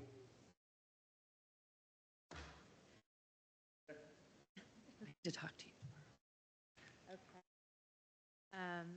Next, we are going to talk about the Project 1 paving RFP. And I believe, hello, thank you so much. Yeah, hi, Jim Taylor, Town of Enfield Public Works Director. We've opened a number of requests for proposals in the last month, and you have 4 of them in front of you tonight. I think the memos have been pretty good as to explaining why we did this. So the first one is this is the street paving for the summer of 2026. We ended up with 6 good bids, ranging from $88.59 from Blacktop up to $100 a ton from United Construction. And for this reason, we recommend going with the Blacktop proposal. This will be the, I think, 7th year in a row that Blacktop has won this, and this year again they're close to $4 cheaper than the other vendors. Do you remember off the top of your head what the price was last year? I'm just curious. I believe last year it was $82.50 or $82.39, something like that. Any other So questions? Price of oil, I was sweating out these, and I mean, there are escalator clauses if the prices of oil or mix go up a lot, we'll have to pay. So our intention is to get these ready and get them done as soon as possible, so that. Good planning. Hope, you know. I move to award the 2026 street paving contract, project number 1, streets to Blacktop, West Lebanon, New Hampshire, at a unit price of $88.59 per ton, and hereby authorize the town manager or designee to take such actions and execute all documents that may be necessary. I'll second that. All in favor? Aye. Can I just ask a quick question so that when the public asks us which streets are being paved, we might know? Do you know off the top of your head? Yes, so we will be doing Methodist Hill from the Four Corners down to the Lebanon line. We're working with Plainfield has agreed to pay half of the cost since the town line basically is the middle of the street. We're also working with Lebanon for their little section. They've got about 280 feet on that side of the thing, and it would just make sense for us to just run right down and get theirs and bill them for that. That's one. The second one is Jones Hill Road, and the third, if there's money left, will be Anderson Hill. Thank you. We're doing the basketball court. So that's project number 4. We'll be here at the next meeting. Those are a little more complicated to get apples to apples comparison, so I didn't get those on this meeting, and I apologize for that. Nice. Okay, so next up is the results for the street. No. This is about the project mix. number 2 is the mix at the plant. You know, we typically will send trucks over to do some shim work or some patching, that kind of thing. And so we include in our paving RFP a project number that includes the tonnage that we would haul from the plant. And this year we ended up with four bid numbers, ranging from 67 by GMI, who's just been bought out by Peckham, up to Pike Industries at $82 a ton. Blacktop was at 79, which is a lot higher than the GMI, but again, this is stuff that we have to truck, and the nearest plant that GMI owns is Franklin or Belmont. So the advantage in the lower price is going to be quickly sucked up by the long round trips and diesel fuel and time to get that. By the time it'll get here, it'll probably not be hot enough to bond. So we're recommending that we go with Blacktop again with on this particular project. Does anyone have any questions on that? No? Okay, so I wrote a motion. So I didn't have a motion. So I would make a motion to award the 2026 paving mix contract to Blacktop West Lab, New Hampshire at a unit price of $79 a ton, and hereby authorize the town manager or designee to take such actions and execute all documents that may be necessary. Second. All in favor? Aye. Next one is the water sewer utility truck purchase. Yes, so this was brought up at town meeting in the capital improvements to replace the water and sewer truck. And the current water and sewer truck, which I believe is 6 or 7 years old now, would be moved to the maintenance guy. He has a truck. The one he's driving now is one that I think Tim Jennings bid in 1996. It was a Ford. And there's not a lot left of it, but it still seems to run up and down the road and somewhat easy to fix. But the plan is to make the utility truck replace that one, and we will probably sell that one by bid. And so we ended up with 8 bids for the truck. And it was a little difficult to get these to an apples-to-apples comparison because there's some aftermarket stuff, the body and setting it up for to use the current plow that we have. But at the moment, we are recommending going with the new car in Lebanon. They have a unit in stock. It meets the specifications, the correct color. And it's, the big thing is it's in stock, because some of these guys, they can order us one, but we're looking at probably late August before we could get one in. And so we recommend that we go with the one at New Car that's in stock, and it's $65,156. And there will be we're going to add a lift gate to that after the fact. That's a different quote that we're doing. I move to authorize the expenditure of up to $75,000 from the approved 2026 Capital Improvement Fund for the purchase of a water sewer utility truck and to award the contract to New Car of Lebanon, New Hampshire in the amount of $65,156, and hereby authorize the town manager or their designee to take such actions and execute all documents that may be necessary. Second. Emma, there are items on the new potential truck that would value $10,000, so we'd need to be closer to the 75 as listed in the motion. Yeah, we're going to get a hydraulic lift gate so we can move heavy things, and I think we have one quote, or I think it's around $7,000 for that. That will be on top of this. So it's going to get close to that number, but it will not go over. Probably be several thousand under. If all goes well. And you're going to come back to us with that, because that comes out of the CIP as well. Exactly. Yep.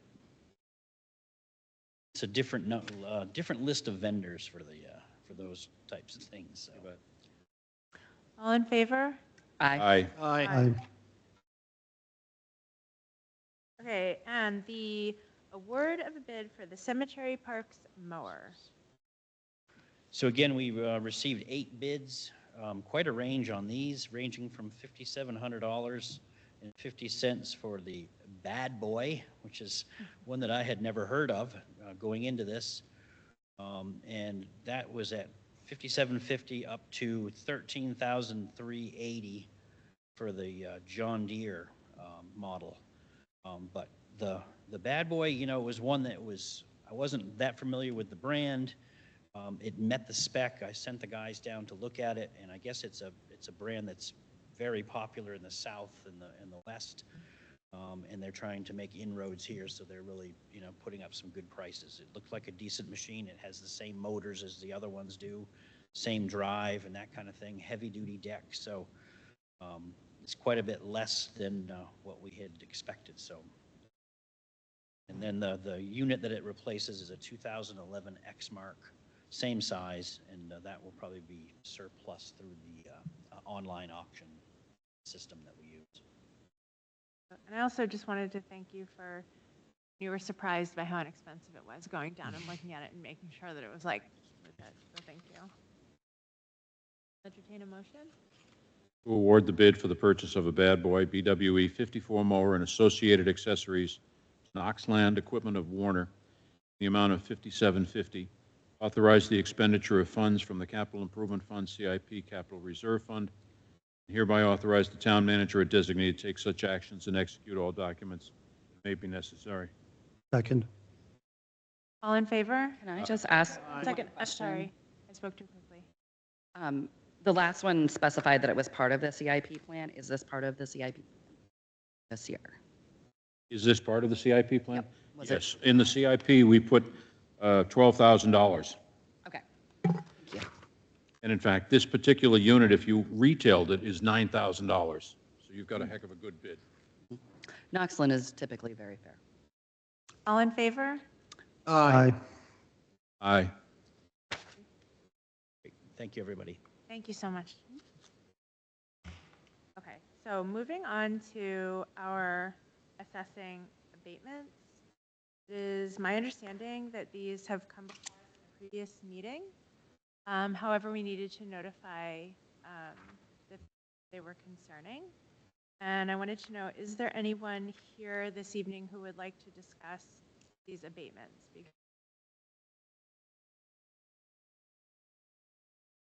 The question online. Yes, please.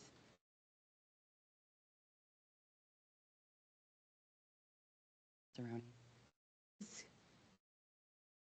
Marta, I'm off mute. Hi, you all, and I'm sorry, actually, my question was related to the previous agenda item, and that was already voted on.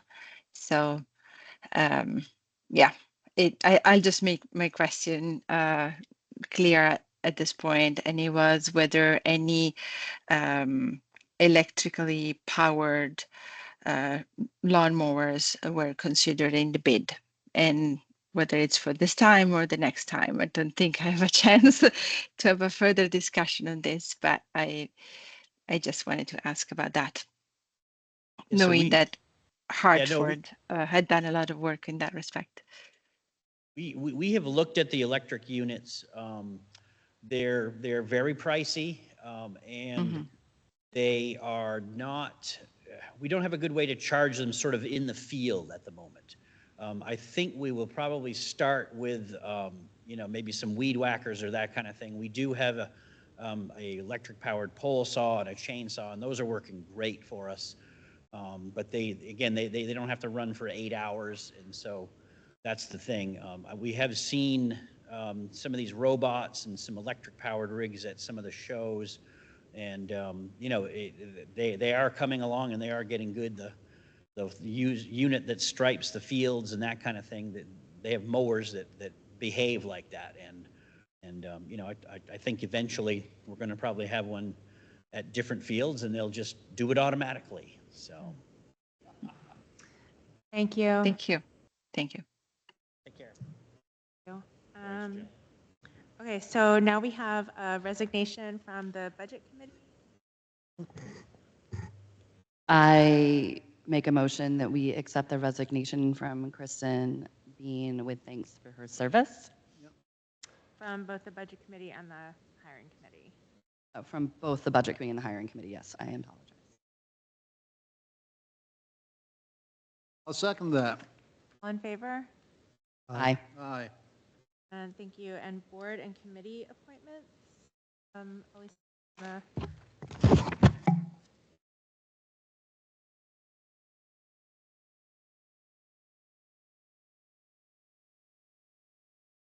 Elisa. No worries. Oh. Oh, I'm sorry. I need to go back. Only if you have, if you're going. Right. So we have no one here to contest that we already voted on. Right, with nobody here to contest what has already been voted, and the people who did respond agreed with the outcome. Yeah. You can just let that vote stand. Consensus of the board to do so would be fine. I think we should let our vote stand. I agree. Agree. Thank you. Now, board and committee appointments. Have a nice summary. So it might be easier if I share my screen and we go through this a little at a time. Thank you. So we have the trustees of trust funds. We had one vacancy. We have one applicant. It's a 2-year slot that the selectmen appoint to the end of the term. And you don't have to vote right now. I can show you a moment here.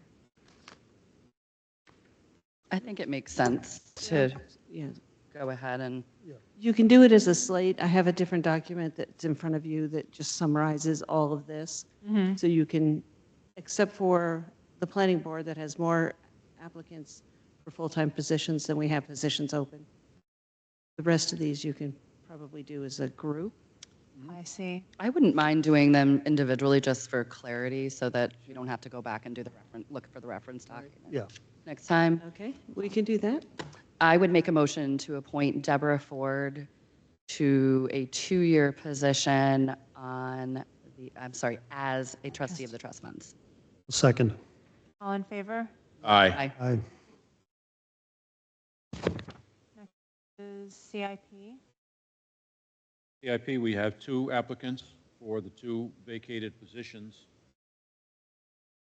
I believe we're elevating Bill Griffin to be full-time member of the planning board, therefore he'd be eligible to sit in that position required by RSA on CIP.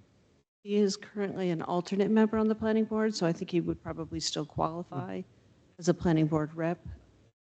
And it is my understanding that we don't have anything formal that the planning board was supportive of him serving in that role.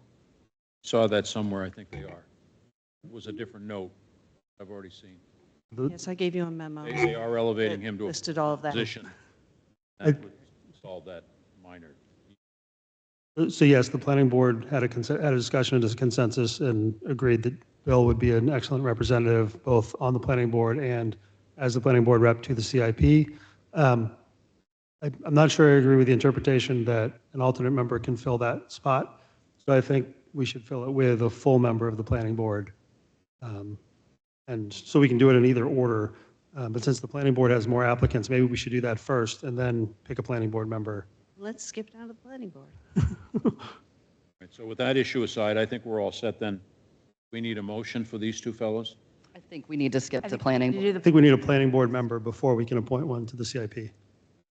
But you already, the notes I read that Bill voted. This board puts people on the planning board. But we haven't done that yet. But we haven't done that yet. Putting the cart before the horse. Yes, exactly. Okay, so let's take a look at the planning board. So there are 2 full-time openings. One incumbent has requested reappointment, one has not. And then you have 2 individuals, Bill Griffin being one, he would like a full membership instead of alternate. And then you have a new applicant, Benjamin Schreiber, who wants a full membership but will accept an alternate position. Plus you have is requesting just the alternate position.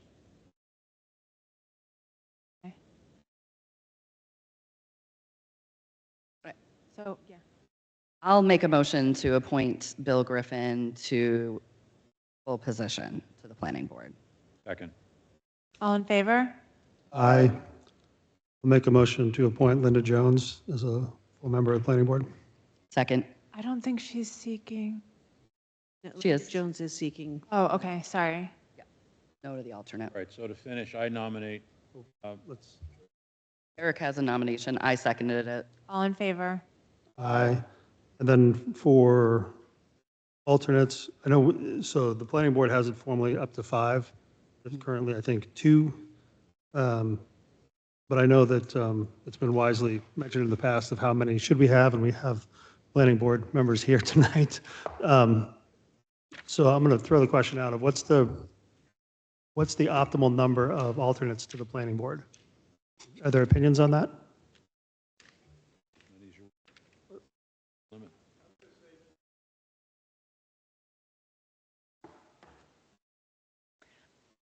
So what's the wish? Well, we have 2 more. Is it 3 not counting the select board one?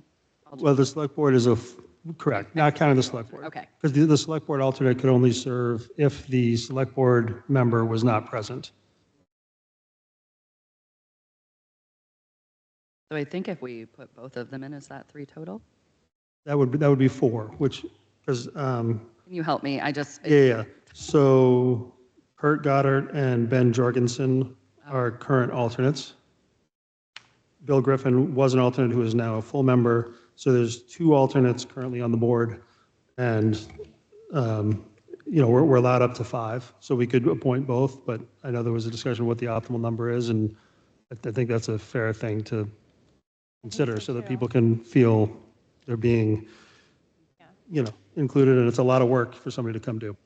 So should we not, Well, an opinion was given by the chair of the planning board that 3 might be the optimal number. and this would make it 4.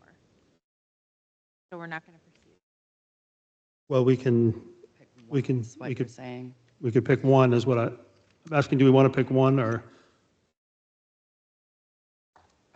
That's a hard one.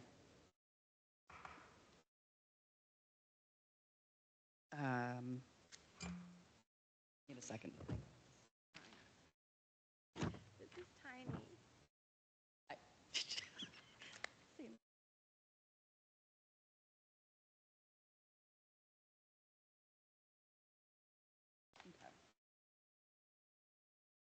Sorry, I'm confused. I'm only seeing one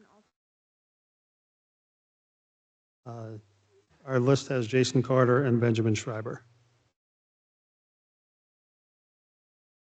It is big on the screen behind you. Ooh. Yeah, and it says full. So the one column there is, yes, there'll be an. Sorry, I didn't speak into the mic, but I was explaining which column was which. Okay. Yeah, it's kind of hard. So I believe we need a motion.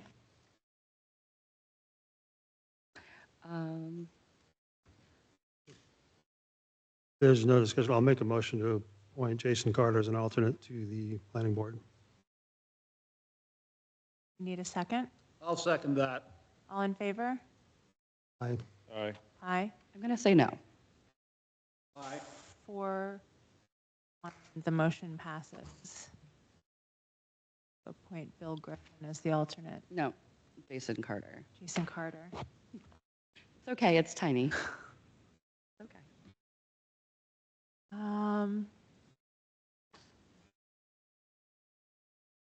Planning board is tripping me up. Can you continue to walk me through it? Planning board is freaking you out? Yes. Do we need more people from the planning board, or did we complete it? The full membership is full. Yes. And you can have up to 2 more alternates at this point, and you have 1 more applicant. Right. So we are not going to appoint any more alternates because 3 is the optimal number. If you want 3, then you're done, and you can just, you might want to say you don't want it, formally say you're not going to appoint another one. We are formally not going to appoint another alternate because the planning board has informed us that 3 alternates is the optimal number.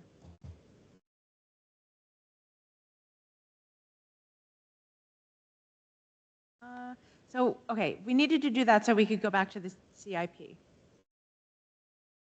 Okay. I nominate, in this case, Keith Thomas and Bill Griffin back onto the CIP. Second. All in favor? Aye. Aye.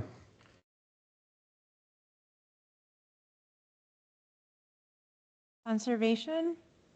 I'll nominate John Willenick and Peter Hurst. Second. All in favor? Aye. Aye. Energy Committee?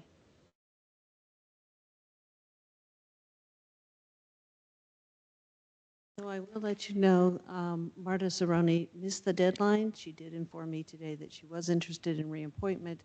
However, our policy is if they don't get the deadline, they wait till the next meeting. So if you appoint the 2 applicants who want full membership, she would accept an alternate position. Marta would. Oh, I see. And if you want to wait until next meeting to do that, when you've actually seen the application, which for reappointments is not lengthy. Let me just make sure she's not waiting. What do you think of waiting to next week to see the application before we make a decision? We have a meeting, She has her hand up. these people on, should. 2 weeks, my mistakes. Marta has her hand raised. May 4th. But Marta. Oh, Marta, I see you have. Yeah, so thank you so much, Lisa, for explaining my circumstances.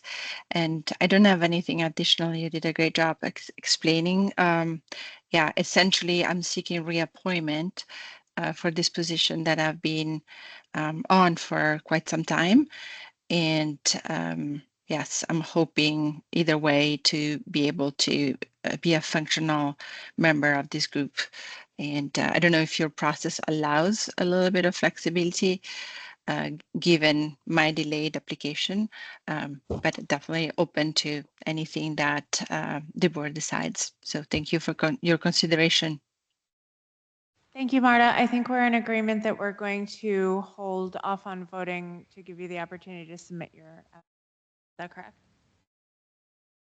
It is going to be very short. Basically, for reappointment, it simply says, yes, I'm serving and I want to be reappointed.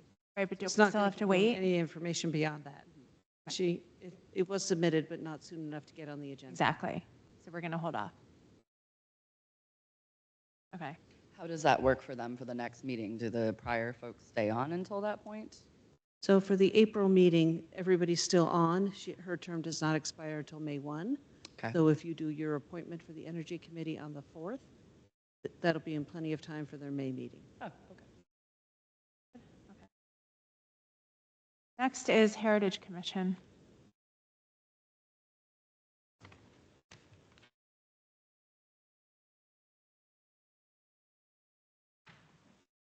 So there actually are 2 full-time slots open. I have not heard from one of them. Everybody did get noticed that their term was up. So if you appoint the 2 people we received applications from to full positions, the commission will be full. Well, I would entertain a motion to do so. Second.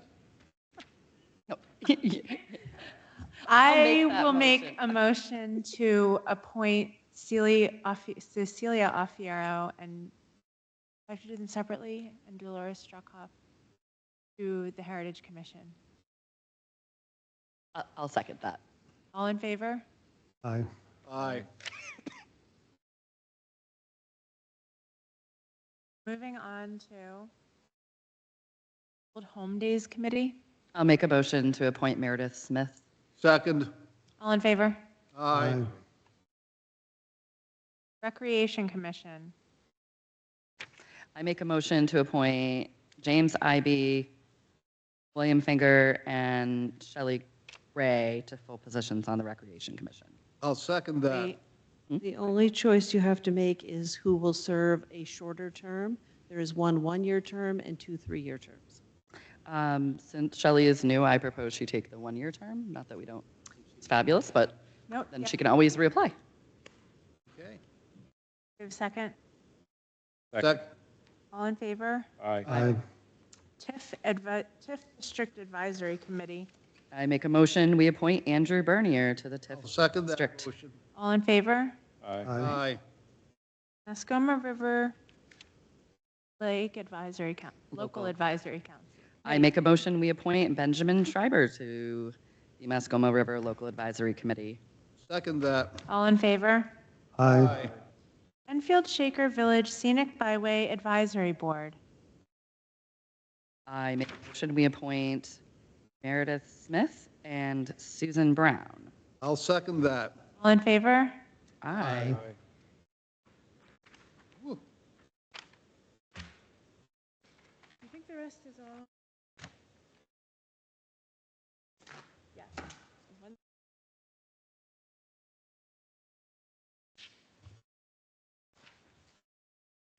don't think anything else we really need to do anything with. Right, well, we have solar exemption applications, the amended fireworks use and display ordinance,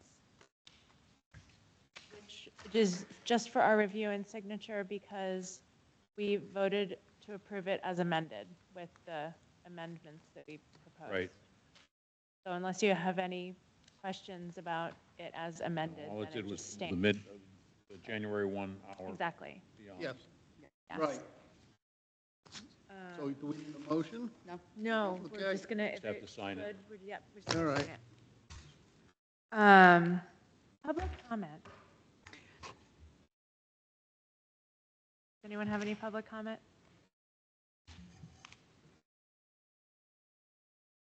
Dave Buffet again, I'll make it real quick.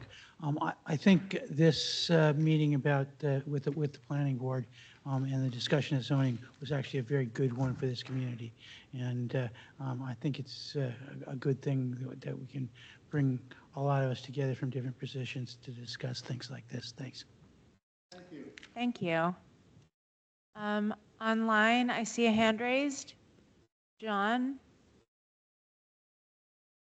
Oh, I think you're muted. John S. I can't see the full names on the screen. Okay, I think I'm unmuted. Yes, Am go I? ahead. Okay.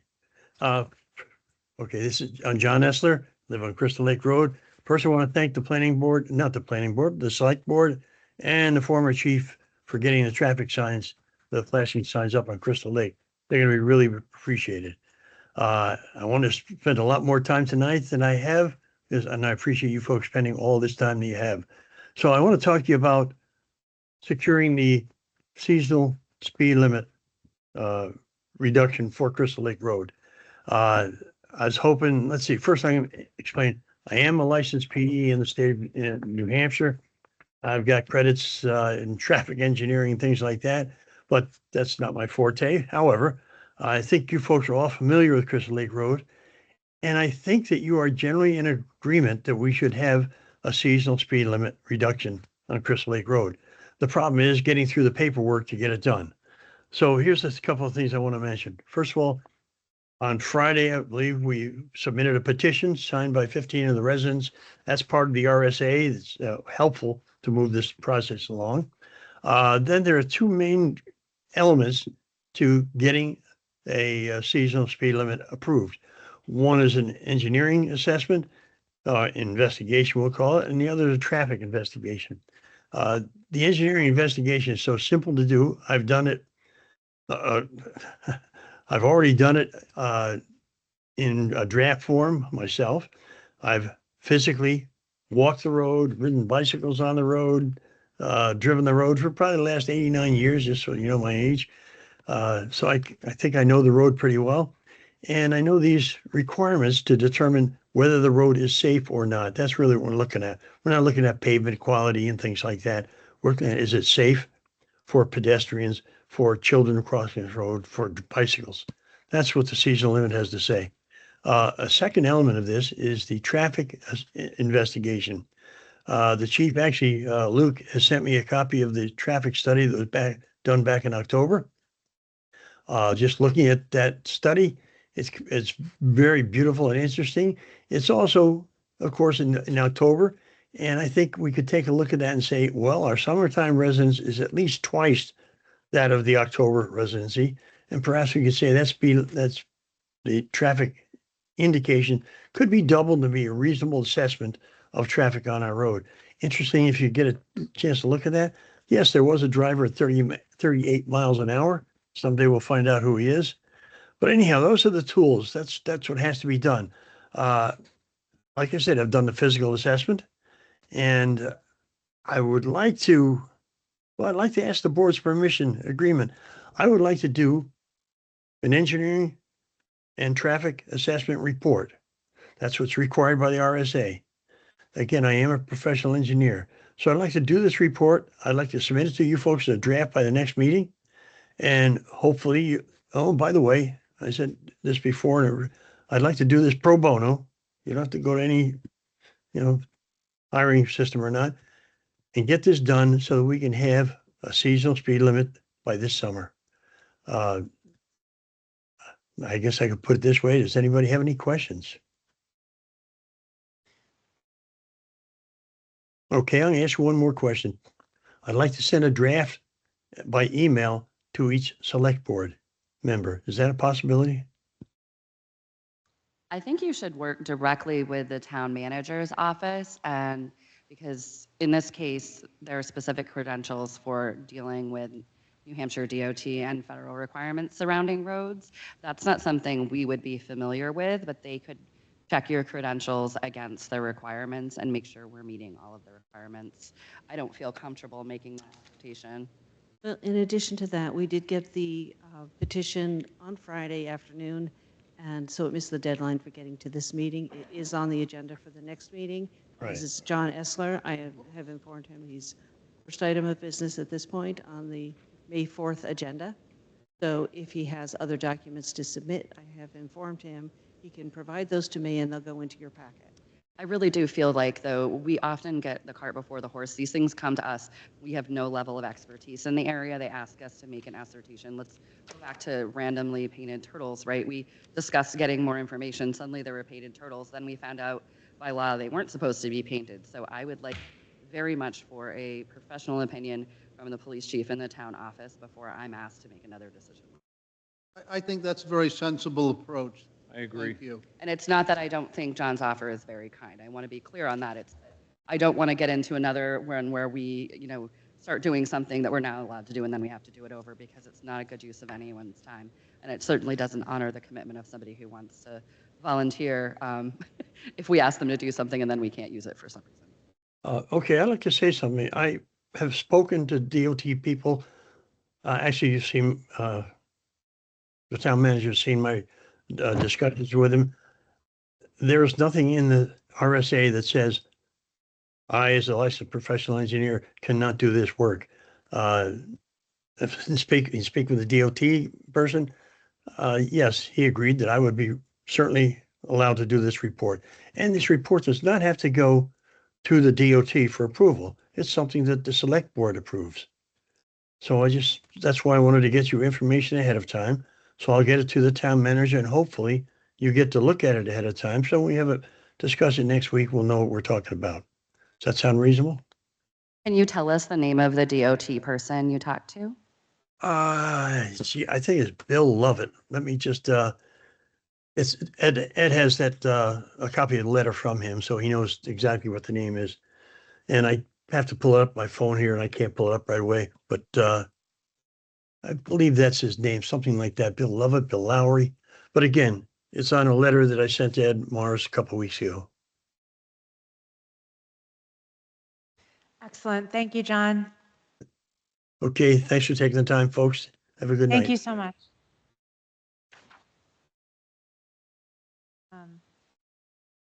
Any other public comment? Kurt, go ahead. Kirk Otthotz. I would just like to caution the select board when they're discussing the Laramie Farms proposed easements, conservation easements. It is strictly a proposed easement, and the way the wording has been stated, that it's a done deal. The Conservation Commission is well aware that it's proposed and not a done deal. Okay, it's just, when it's being spoken about, the words that are used, it is a conservation easement on the property. And they have, no paperwork has been presented to the planning board as of yet regarding a conservation easement, other than some maps saying proposed easement area, and with the Upper Valley Land Trust as the proposed holder of that easement.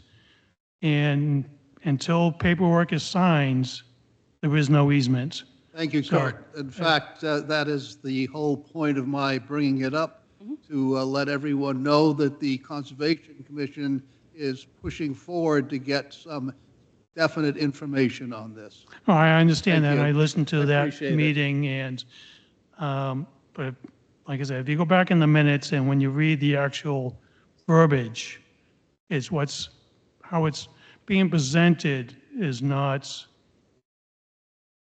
accurate. So I just cautioning the wording. Are you talking about the latest round of minutes? Talking about latest round, the conservation. Okay, and I This- will. This meeting is itself. Right. No, I would say I have some serious concerns that Conservation Commission meeting minutes are being done by AI, and I don't find them to be very good minutes. So it's something to definitely watch for. I listened to the audio, so, No, and if you're saying it's in the minutes, though, I also want to watch the minutes. yeah, well, either place, if you listen to the audio, you hear the actual word being stated, and I'm just so people don't, so if it doesn't happen, and people then are going to say, well, what do you mean it's no easement? You said there was one. It's like, well, that's just a word of caution, that's all. Thank you so much, Kurt. Any other comments? I'd make a motion to adjourn. I'll second that motion. All in favor? Aye. Aye. Adjourned.